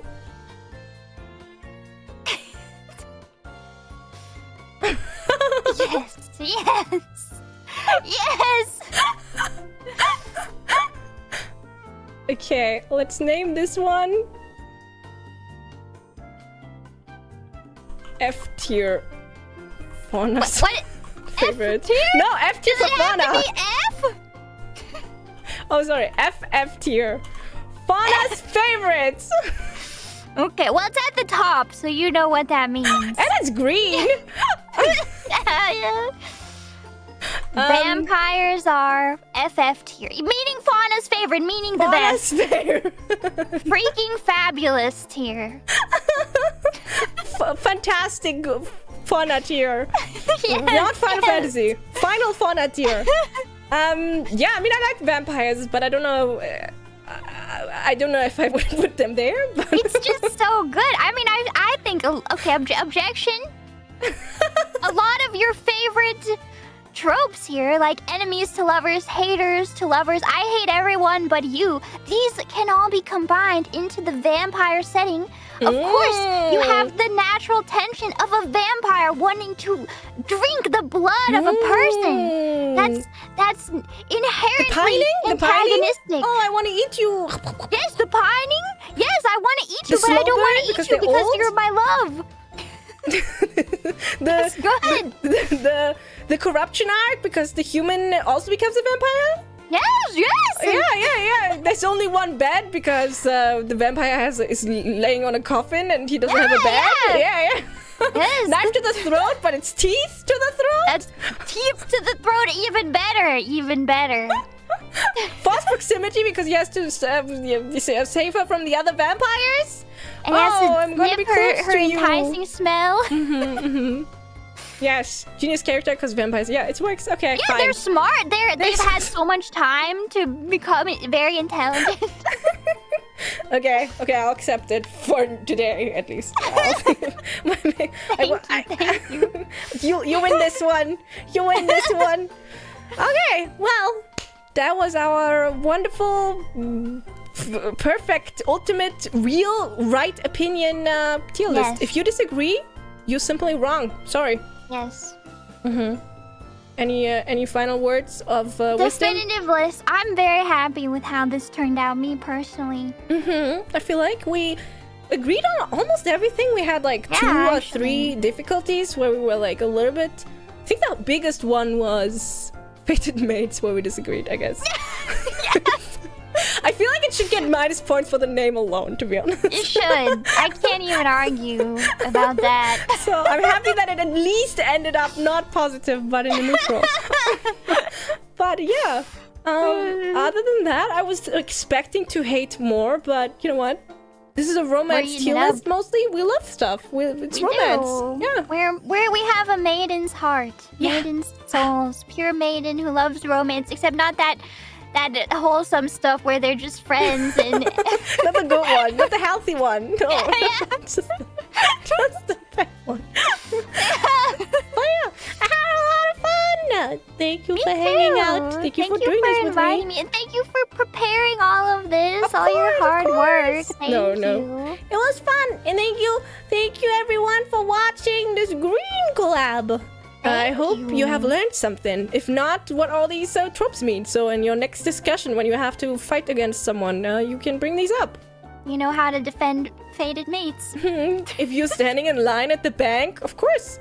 Yeah, friends to lovers and mutual pining or teenage mafia boss is gonna come up. So. If the lady in front of you in the line at the bank has a book called A Court of Thorns and Roses in their bag, you know what to say to her. I hate it. I hate it so much. I hate it. Have you read that one? Yes. Do you like it? Sometimes. Okay. Regretfully. Can I go on a tirade? Yeah. Okay. So the first book. Yes. I hated the first book. The first book, it's like the girl and the guy, and she's like a human, and he's a fey prince, not prince, fey guy or whatever. And then they fall in love. It's wholesome. It's a little bit maybe cringe sometimes, but you know, overall, it's not wholesome. He's holding her captive, and he sucks. No. It's the worst. It's complicated. But hear me out. And then it's fine. And then she goes through literal hell for him, right? Like she gets her kidnapped or whatever, I don't remember. And then she fights in this death tournament. Tournament should have been a trope. Yeah. She fights in this death tournament, and she's literally willing to murder. She murders people for him because she loves him so much. She loves him so much. And then the book ends. The second book starts. And this other dude shows up, and she's like, wait a minute, I'm fated to you, actually. Fuck that guy. And then she flies away with him. The first guy actually sucks, and he doesn't understand her at all. He does, but he's holding her as a prisoner. They weren't good together. He doesn't come to defend her. When she's fighting for the death for him, he's just sitting there on a throne watching. No, because he couldn't help go defend her. Like, I don't like them together, don't get me wrong, but I don't like the idea that she was so in love with him, right? That she killed people for him. Stockholm syndrome. And then like a month later, she's like, you know what? Actually, I hate you. I hate everything about you, and I'm off because I'm fated to this other person. That's lazy storytelling. I don't like that either. I wish they just deleted the first book and just start at the second one. We don't need. Again, I hate these love triangles. We don't need a love triangle. It's 100% the author finishing that book, and she was like, you know what? I don't actually like this. We need a new love interest. This guy, he's just not so doing lazy. It's so it made me so angry. Like I didn't mind that she ended up with the other guy, but just the way they did it. They were soulmates. He's the prince of the night, and she was drawing stars on her desk when she was in times of hardship. The only joy was painting little stars on her desk. And when he was suffering in prison, he was having visions of his soulmate drawing, and he was just holding on to the idea that at least somewhere his soulmate is happy enough that she can draw stars on furniture. But wouldn't That's what got him through his difficulties. But wouldn't it have been nicer if she had fallen for him naturally and they would have been in love? Did it have to be because of some fated mate garbage? They even call each other mates, okay? You can't make this up. Well, they would have fallen in love no matter what, you know? Because they were fated. They did fall in love naturally. I don't know about that. Anyways, I wish she would have just like left the other guy normally instead of doing this whole like goodbye, you know. Oh, I murdered someone for you like a month ago, but now. Well, isn't it because like her like family was being held at blackmail, and if she didn't do this, her whole family would have been killed? Yeah. I'm not saying they were good together, Fauna. I'm just saying that they should have handled the breakup differently. Well, agree to disagree. I think we can both agree that the first book shouldn't have happened at all. Yeah, I understand that. Yeah. Or at least not had led to a romantic conclusion. Yeah. He could have been a love interest, but like nothing comes of it. I don't like that they got together literally, and I think we're planning on getting married, and then the other guy's like, but I'm fated, and okay. Never mind. My biggest problem throughout all of this was that that she had to go through like a death gauntlet, right? Oh my god. And like, okay, she was in this position where she had to like do this horrible death gauntlet where she's being tortured. That was really messed up. If she solved a riddle, she would have gotten out of it and wouldn't have had to go through the whole death gauntlet. The riddle was the easiest riddle in the entire world. The answer to the riddle was love.